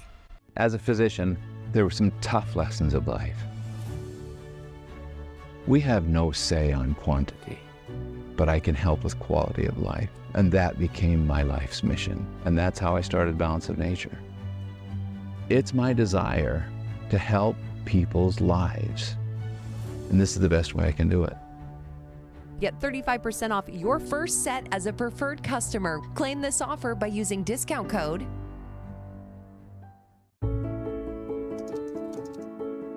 It's really been a gift having Mom live with us. But as a nurse, my training told me she needed more help than I could provide. So I connected with a place for Mom. My senior living advisor understood our unique situation. She quickly recommended communities and set up tours. A place for Mom helped us get to a decision. And now, Mom is so well cared for. Talk to an expert senior living advisor today at no cost to your family. Now it is getting hot as we approach the money rounds in Arizona. 152-149 lead for Phoenix. You'd think, okay, the Fury are up by 3 points over LA. Decent positioning, have a chance to separate themselves. Well, the momentum can shift on a moment's notice here in the TCL Team Boxing League. We saw in round 16, Alexander Flores coming up money for LA. Phoenix was about to run and hide, and LA said, not so fast. We still have the money rounds to go. Flores with a dynamic performance. What was really exceptional about that is he lost the first round with this fighter. He adjusted in such a way that he gets a 10-7. That's monumental, and that could be a big momentum for LA. So Phoenix won 6 of the 8 rounds leading into round 16. As we take a look at the highlights from the middle rounds, it's brought to you by the Balance of Nature. And let's begin, Dave, with round number 9, because this is where Phoenix, I thought, started to pull away here, because the unknown in Tierra Brandt, she made herself well known. And she said, I'm not a newcomer. That's a big right hand, and that's 10-8 for me. As she beats an excellent fighter. Yeah, tough 10-8 round to digest if you're Lizette Lopez, who was in that round outside of that knockdown. And then here in round 16, like we mentioned, Phoenix, a 6-point lead at this point. And Flores lost his first meeting with Akana. It all changes here. You saw him closing the gap the entire way, and then he struck. And then Akana could not move. He had the idea, but Flores was just too powerful for him. Little by little, all those shots wore him down, and then the big ones dropped him. And I tell you what, you saw the way Akana was looking at the end of that stoppage. His nose was bloodied. Look, Phoenix has a date with Boston next weekend.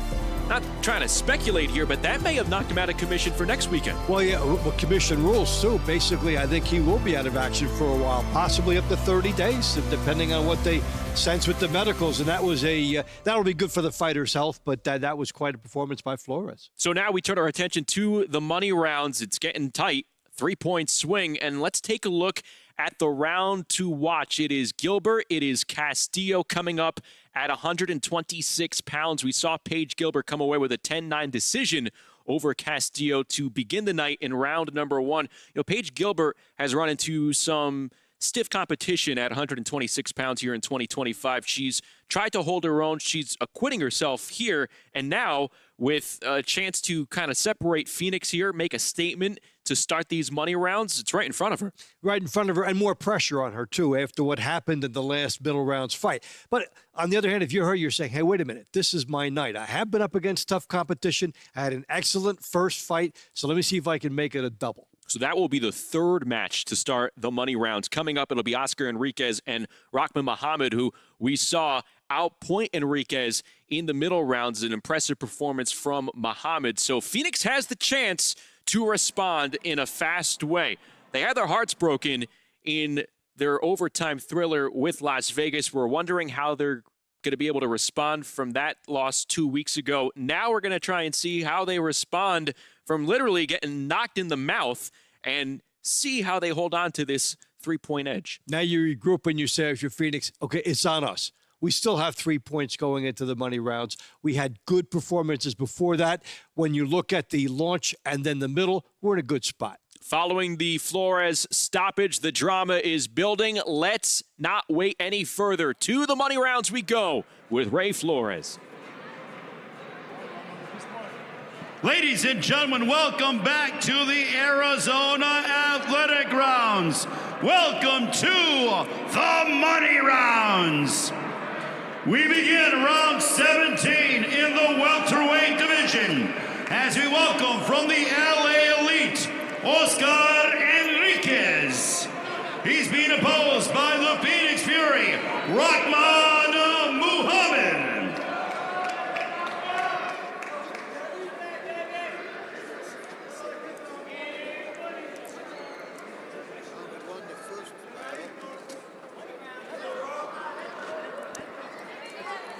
Here we go at 147 pounds. We saw Rahman Muhammad pick up a 10-9 decision over Enriquez in round number 11. 152-149. Phoenix is in front, but can it hold on over the LA Elite? Phoenix has one of its better fighters to start out the money rounds, as Rahman glided the first time.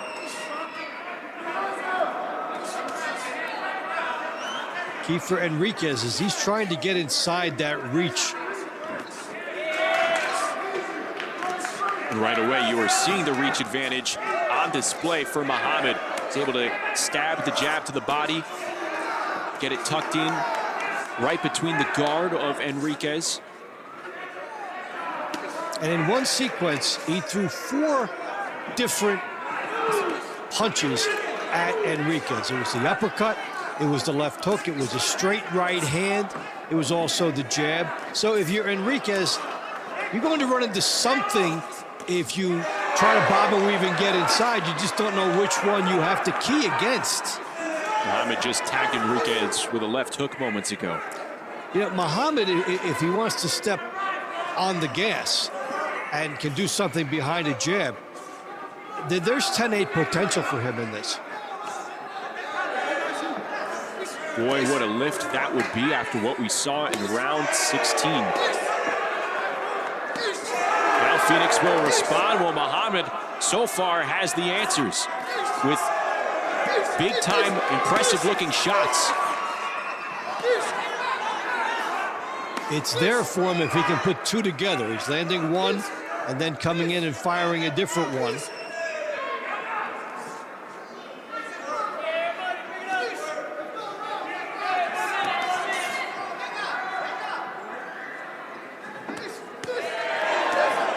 Good 3-punch combo from Rahman Muhammad.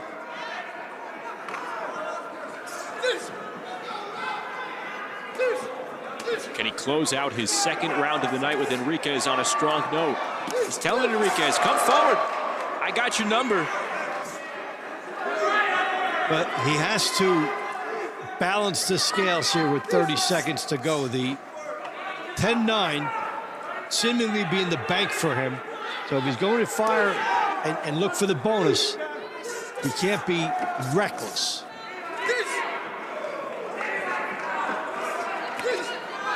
Muhammad saying, all fighters welcome. Let's go. You want some work? I have it for you. Good movement along the ropes from Rahman Muhammad. And now turning around on the angle and administering more punishment against Oscar Enriquez. This was an important answer for Phoenix.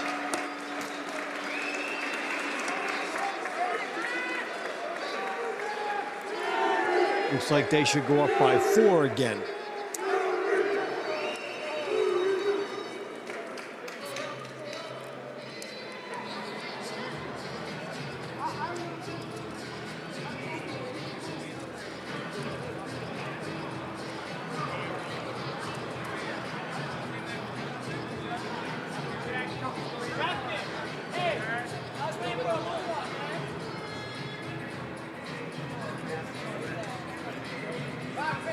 Ladies and gentlemen, the winner of round 17 by unanimous decision from the Phoenix Fury, Rahman Muhammad.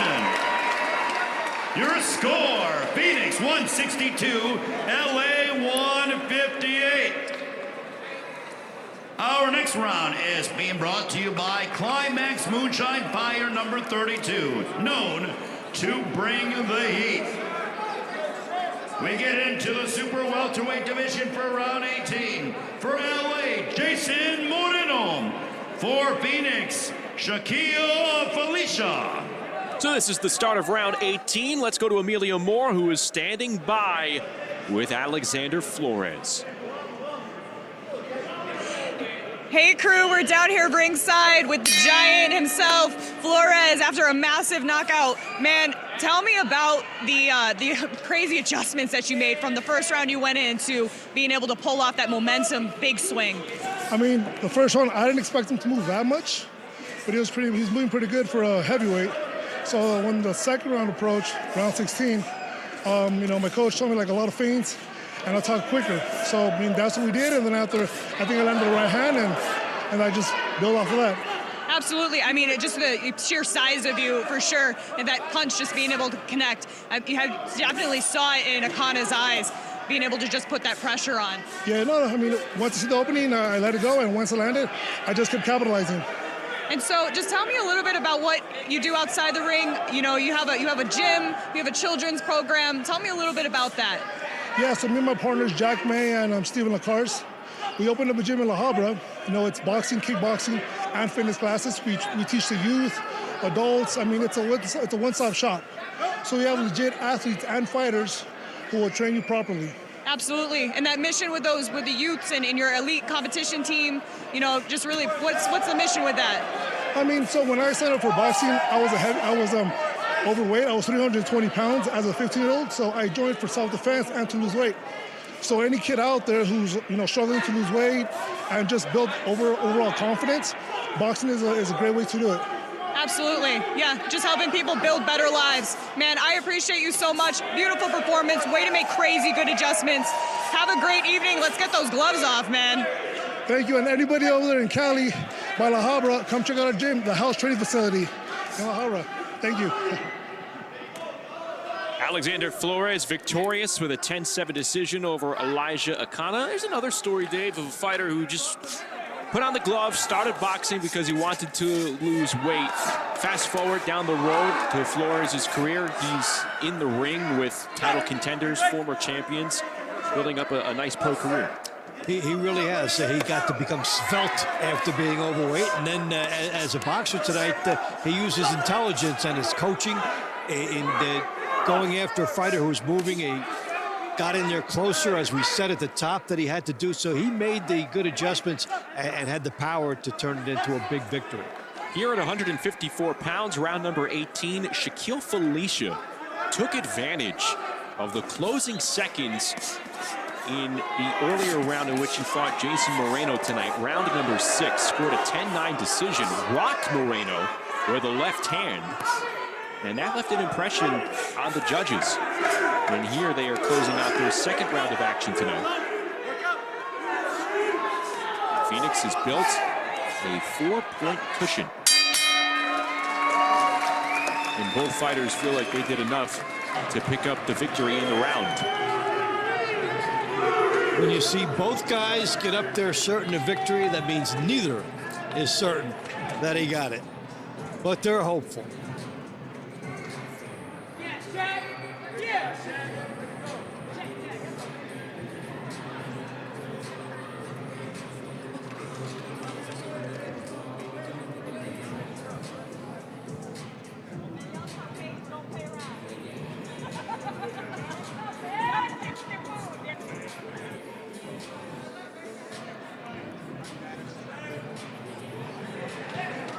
Ladies and gentlemen, the winner of round 18 by unanimous decision from the Phoenix Fury, Shaquille Felicia.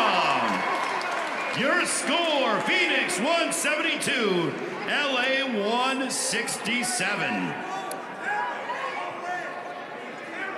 Now we get ready for 118 pounds as we welcome in from LA, Nestle Torres Castillo, being opposed by Phoenix, Paige Gilbert.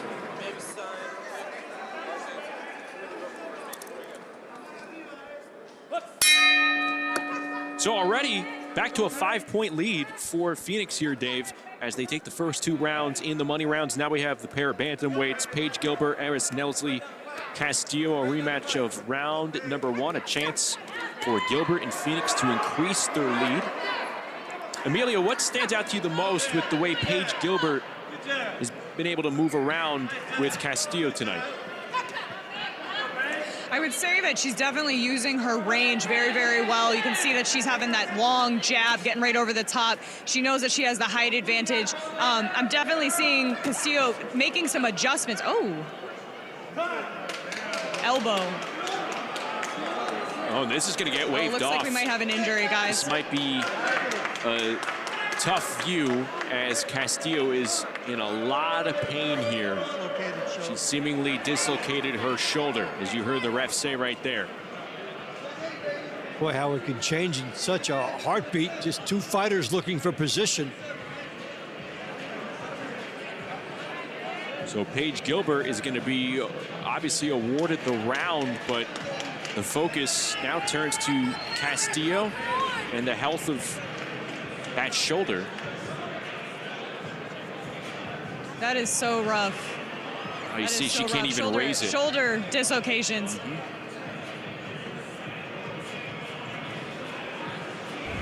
Let's take a look at how that happened there. Again, keep your eye on that left shoulder. I think she just threw it out of the socket there. Yeah, it's something coming at fast speed like this. There it is. You never know when it comes out of the socket. And Paige Gilbert, good for her. She did not go after her opponent. She read the signals and she backed up. See Manny Robles bringing Castillo to the chair ringside. But a tough break there for Nestle Castillo. And there's no way as a fighter, any kind of an athlete, you can predict something like that happening. It just, all of a sudden, it does.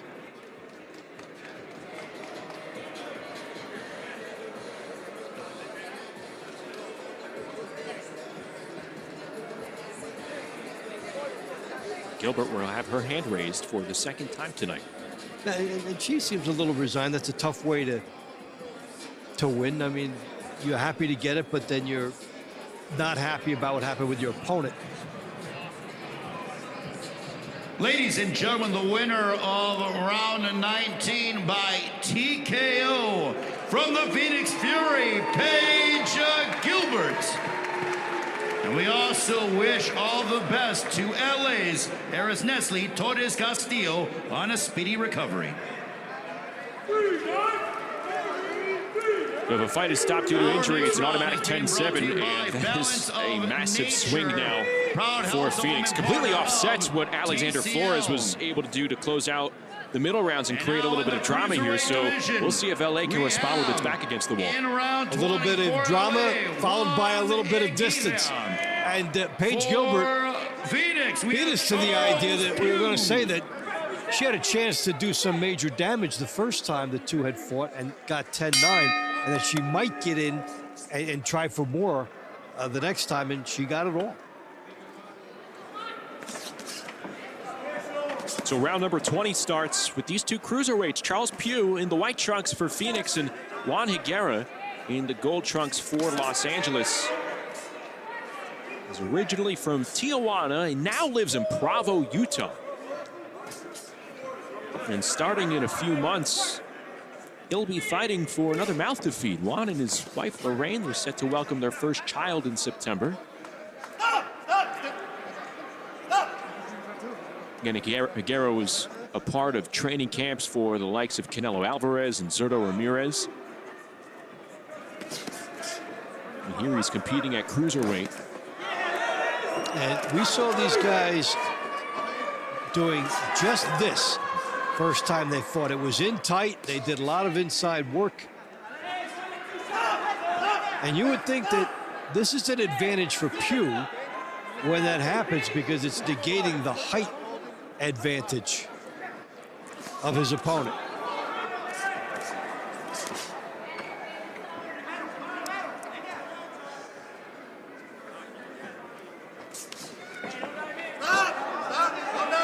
If you're Higuera, you don't need this fight being in close. You'd like to be outside, pop the jab, try for something powerful behind that.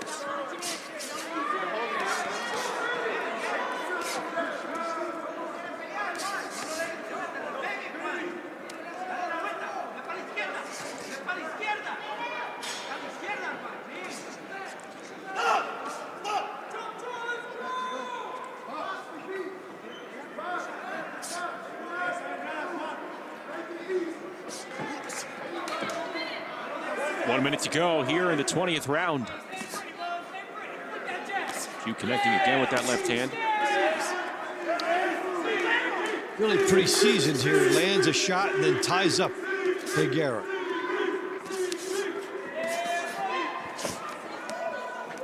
Higuera cannot land the second jab. He's landing the first one, cannot get the second one through.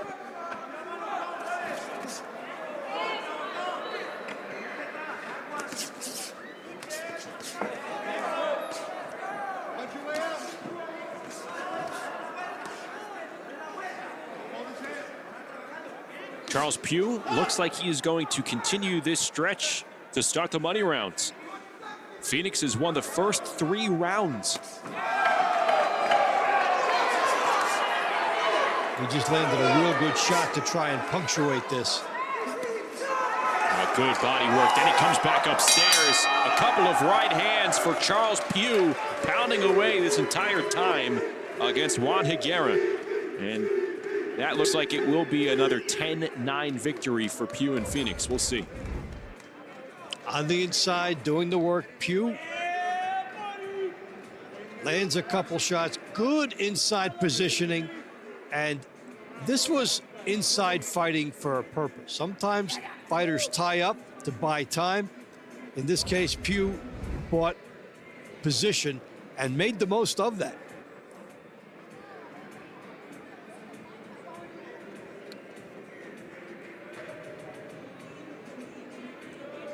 Ladies and gentlemen, the winner of round 20 by unanimous decision from the Phoenix Fury, Charles Pugh. Your score, Phoenix 192, LA 183. Now we move our way into the light heavyweight division for round 21 for LA. It is Angel Lozano. For Phoenix, Raiko Santana. So Charles Pugh improves to 9-1 tonight with a pair of wins over Juan Higuera. Phoenix has won the last 4 rounds, and now they have one of their more durable and trustworthy fighters in Raiko Santana, looking to go to 6-0 against Angel Lozano. And for the second straight set of rounds in this fight, it's Pugh and Santana back-to-back. So that was strategic planning by the coaching staff to try to put their better fighters in position here.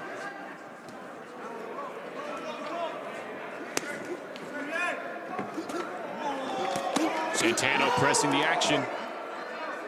He's trying to improve to 8-0.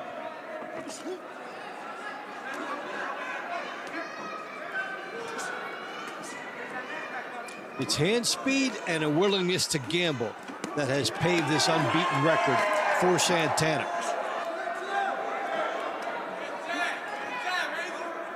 Gets off first. Fires a lot of combinations. And he's willing to get into the danger zone to land something and get out.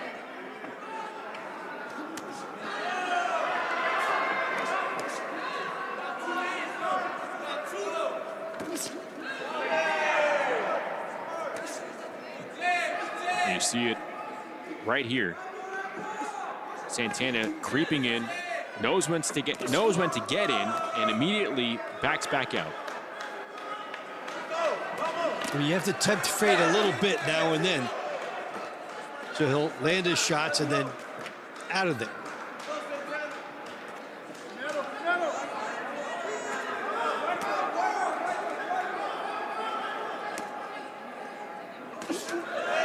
Good counter with that right hand from Raiko Santana. And he did not try to bite off more than he can chew. One shot was there. Take that and be happy. Bank the points. I mean, it was a real nice looking shot. But if no more than that is there, take it.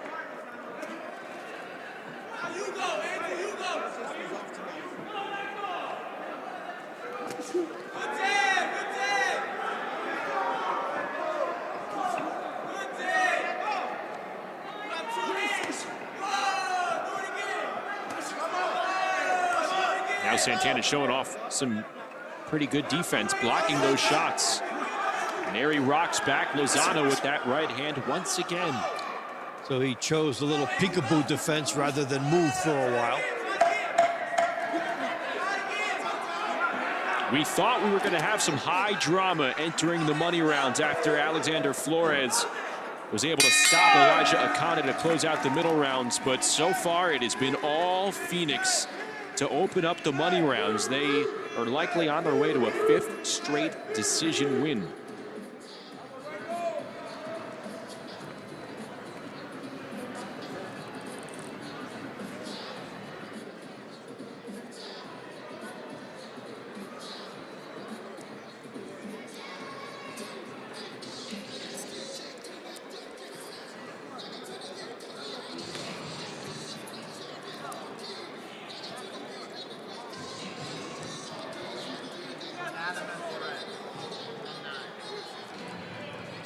Ladies and gentlemen, the winner of round 21 by unanimous decision from the Phoenix Fury, Raiko Santana.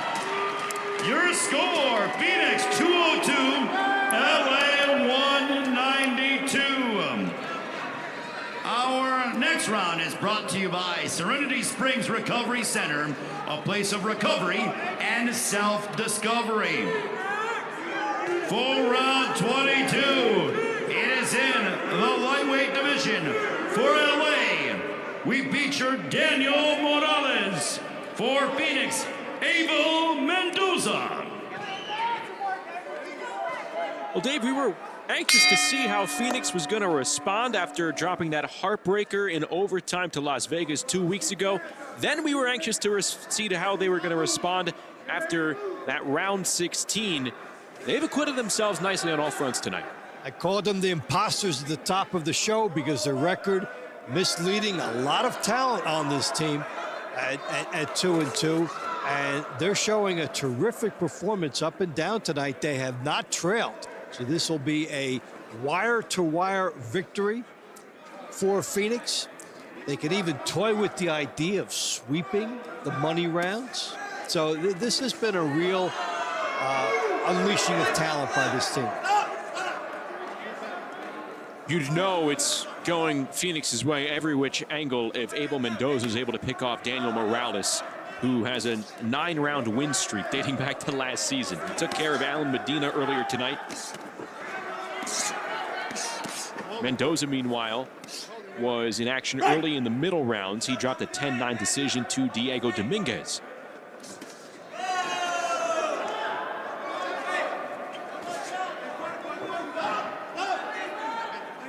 Some excellent work being done by Morales now. Highlights few and far between for LA tonight, but Morales scored a knockdown right there here in round 22. And he just did it by staying within himself, maintaining his posture, throwing 3 shots, and they all landed cleanly. Well, it's a 10-point lead for Phoenix at the moment, but Morales flooring Mendoza with a huge knockdown. That stops the action, and it's a 3-point gain for Los Angeles. They've had a couple 3-point bombs tonight. So one knockdown was workmanlike, and one knockdown was thunderous. So the Morales medley, what does that look like? Well, first knockdown, good straight left hand behind the end of a combination, and he loves the fact that he nailed it. So that makes it 10-8, and why not go for the bonus round? Daniel Morales bloodying up Abel Mendoza here in round 22. It's the 10-7 win.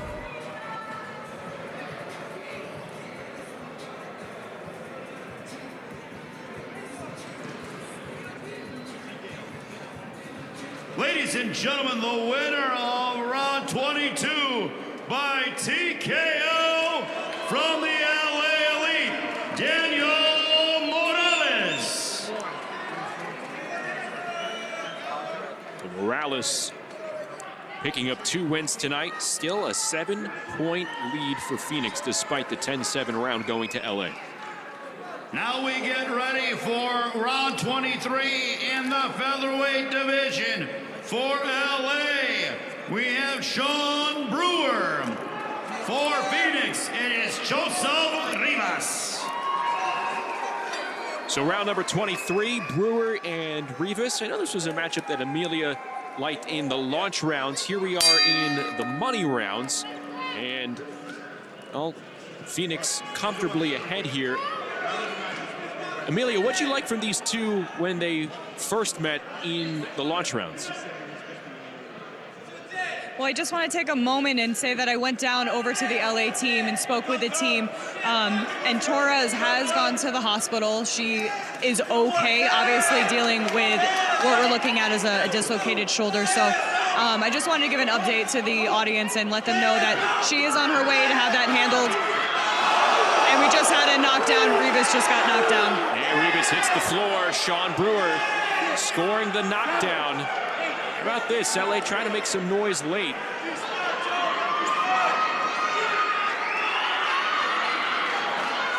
So we send our best thoughts and wishes to Aris Nelzi Castillo. And Brewer's going to try and go for back-to-back stoppages for the LA Elite. He's teeing off. Lefts and rights. Rivas on his bike. Plenty of time for Sean Brewer to do his thing. Doing this to a 42-0 fighter. Really quite an accomplishment. Sean Brewer slowing down here.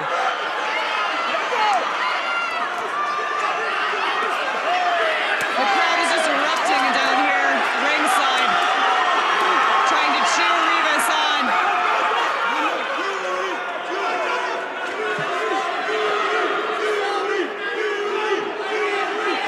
Sean Brewer. Rivas notoriously comes back from a knockdown. We'll see. Yeah, he's got to throw some punches here. Sean Brewer trying to time it up. Still has a minute left to go. And in a fight in which both fighters are opening up, there is opportunity for him to finish it. There's also opportunity for him to go down. Absolutely, and Sean Brewer is very, very composed right now. He knows that he has his opponent hurt at the moment. Being smart, not rushing in. Well, that would be something for LA to get 2 10-7s in a row. Brewer's trying to fight back. Launching a left hand. Brewer getting out of the way with no problem.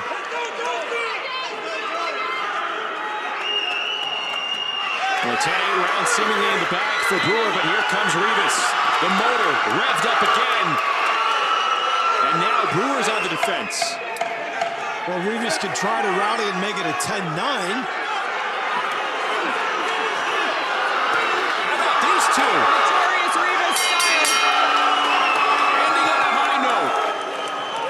Rivas survives despite the knockdown. And Brewer will pick up a 10-8 round victory. LA making it entertaining at the very least to close out the money rounds. Yes, they are. Major surge. The Rivas is coming and gets caught. Down he goes. The gloves on the canvas. It counts. And that set the tone for an explosive round, even though he came battling back. Good defenses tightened up, prevented him from landing a lot of these shots. They landed on the arms and they went wide. And so quite a performance there by Brewer. Ladies and gentlemen, the winner of round 23 by unanimous decision, 10-8. It goes to the LA Elites, Sean Brewer.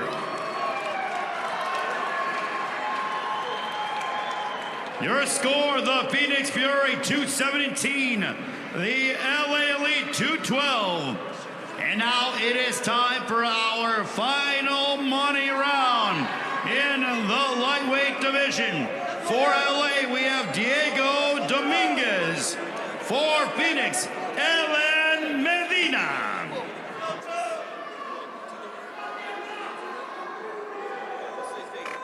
So we've reached round number 24.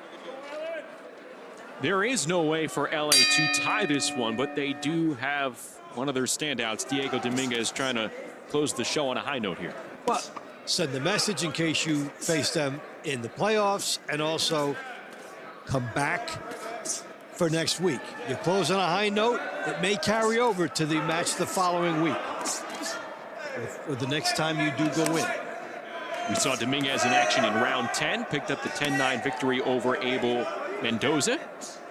And for Alan Medina, this is his first action since round 4, where he was outpointed by Daniel Morales, who saw score that 10-7 victory. So LA has more extra points than Phoenix tonight, yet they are down by 5 as we enter the final round of the night.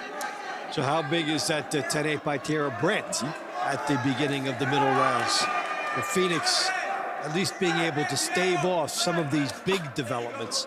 And then with Paige Gilbert, very sad injury, and also a major point-getting scenario for Phoenix.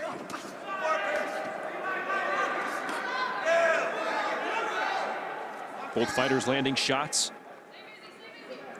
That right cross from Dominguez, the left hand from the southpaw Alan Medina. It's his 3rd TCL season.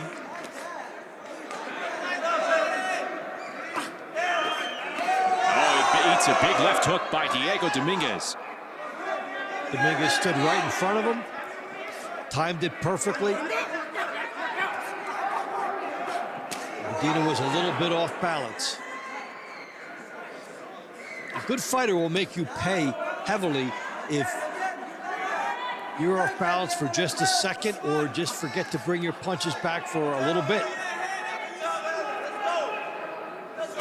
Phoenix had a 2-point lead at the end of the launch round. They went up by as many as 6 in the middle rounds.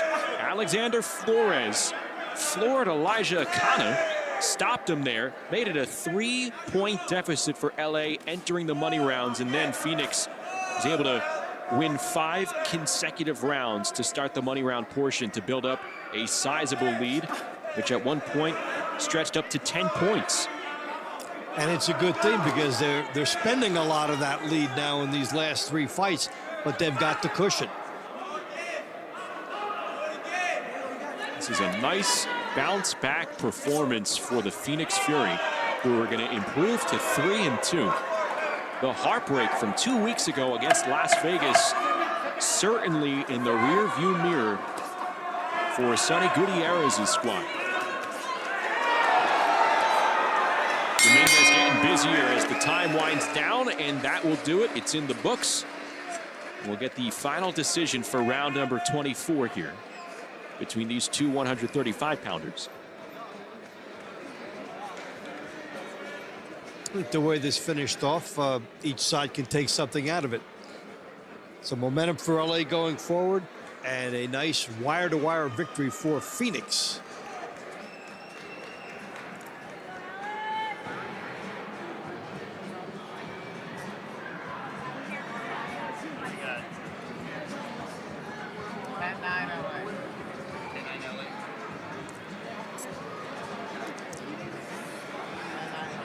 Hate to be spoilers, Dave, but we have really good microphones. So basically, I think we should go out on a limb and guarantee that LA wins this one. I feel strongly about it. How about you? I think I have to agree with you. And we'll see Diego Dominguez get his hand raised. Ladies and gentlemen,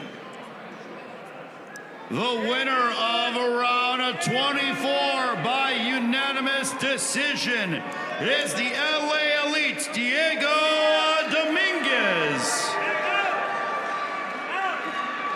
Ladies and gentlemen, your final score for tonight's matchup between the Phoenix Fury and the LA Elite. It was the Phoenix Fury 226, the LA Elite 222. The winners are the Phoenix Fury. Big time start to the money rounds propels Phoenix past Los Angeles. They pick up the 226-222 win over LA. We'll be back to talk about it in a moment. Stick around as we continue our TCL coverage.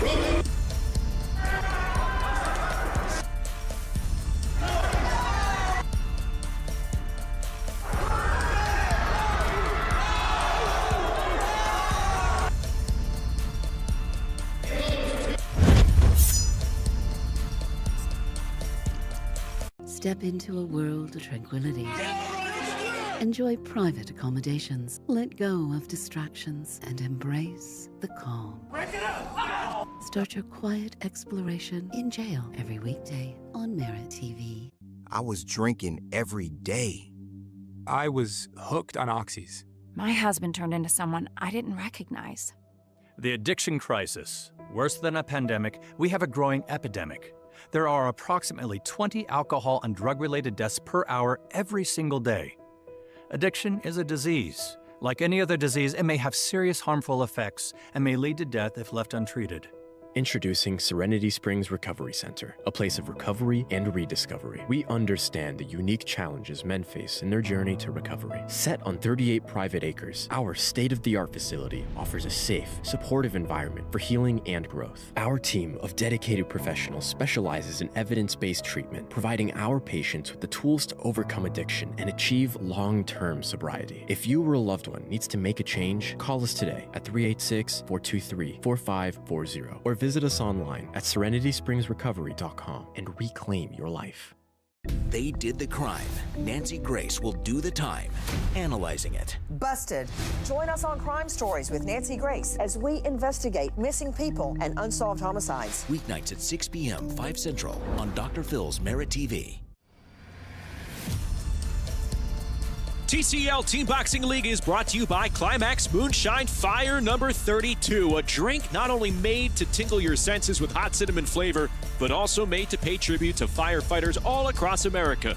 This drink will put a kick in your step with its bold, hot smoothness. Let's take a look at the Fire number 32 KO of the night. It was Dynamite for Alexander Flores of LA, and this is the shot that put LA back in contention.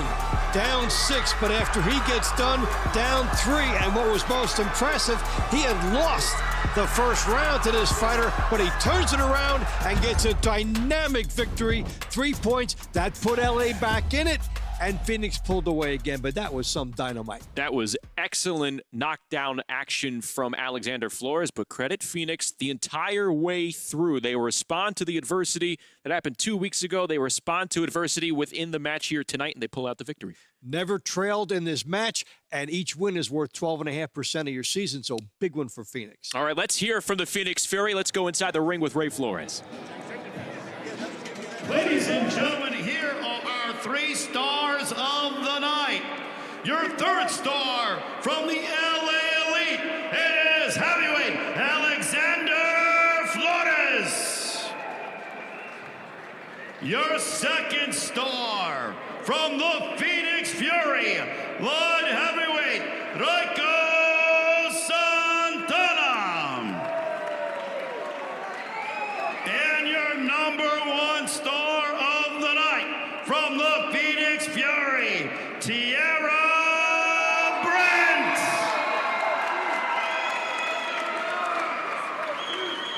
And our round of the night, it goes to round 23.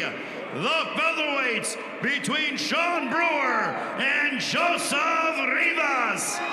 Round 23, our round of the night.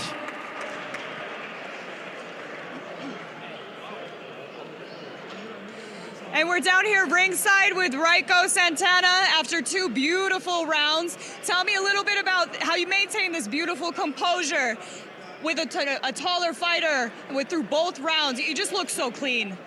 Después de 2 peleas dominantes, de 2 batallas buenas, déjanos saber cómo es que sigues dominando y puedes pelear de esta manera con peleadores más altos. Sí, eso es gracias a la preparación que hago diario. Yo termino aquí hoy, mañana descanso y ya el lunes voy para el gimnasio. Eso es gracias también a la buena energía que tiene mi team de Team Fury, también mis entrenadores, Tommy Galindo y al coach Sony, que siempre están ahí apoyándome y yo creo que es gracias a todo eso, mi familia, a mi esposa, a todo el mundo que está siempre conmigo ahí, entonces creo que es gracias a todo eso. That's thanks to the work ethic. I'll be off today, but tomorrow I'll be back in the gym. It's the high energy that we have at our gym. It's the high energy that we have with the Phoenix Fury. It's the coaching that I have, and I want to thank God. I want to thank my wife. I want to thank my family and keep moving forward. Thank you so much, Raiko. Thank you. I'm here with Tierra Brent. My gosh, lady, you lost the first round, but you are a 5-time world champion in Muay Thai kickboxing. And how exactly, if you are not used to losing, how do you maintain that composure against such a dominant opponent? Yeah, I think it just comes with experience. I've been doing this for a really long time. Boxing is a little new to me. I haven't fought boxing in it's been a little while, a couple years, but I love to fight and I love to win, and I'll do anything it takes to do that. You did a fantastic job. Welcome to the league. Congratulations on your debut. Thank you so much. Thank you for having me. So, Coach Sonny, listen, your team, I know you must have been on the edge of your seat, back and forth, but they pulled it out. Tell me, you're in your hometown. Tell me about how big this is for Phoenix. This is big, man. I knew this was coming. You know, we train hard. These are going to be different. We're going to get even better. You know, every fight we're getting better and learning experience. And yeah, we're here to win. 1,000%. So proud of you guys. Congratulations to Phoenix. Thank you. Send back to the studio. Thank you so much, guys. Big win down here. Let's get you right to the Money Round highlights presented by the Balance of Nature. As we take a look at the Money Round recap, we go to rounds 22 and 23. Back-to-back stoppages, or I should say extra points, for LA as Daniel Morales made his mark on Abel Mendoza. Yes, it was a 5-point swing for LA, 3 of it coming right there. He made it look easy as Phoenix was then happy it had the big cushion before that. And then this was a barn burner. Yeah, quick 10-8 decision for Sean Brewer, but these two with a pretty even battle in round number 23. There were 2 10-8 decisions tonight in tight rounds between 2 fighters that had it evenly matched. You talk about this one, you had Brandt and Lopez as well. That was a tough 10-8 round for Lopez to take, a tough 10-8 round there for the loser to take as well. It is, especially when you get caught late and you've been fighting well. But that is probably that little edge that makes you better in this competition. It makes you sharper. It makes you go from fighting 2 minutes and 50 seconds to fighting 3 minutes. These little things that happen. But we had a lot of those mini dramas tonight. The big knockouts, the 10-8s. We had Tara Brandt. She was a newcomer, right? We looked at her, the first one we're going to look at. She's the #1 star. What a night. Can't predict TCL Team Boxing League. That brings us to next week. The action continues. A doubleheader Friday coming up from the Music City, Nashville, Tennessee. It's Nashville and New York City. Starting off the double dip at 9 Eastern, 8 Central. It'll be followed by San Antonio and Atlanta, starting up at 11:30 Eastern, 10:30 Central.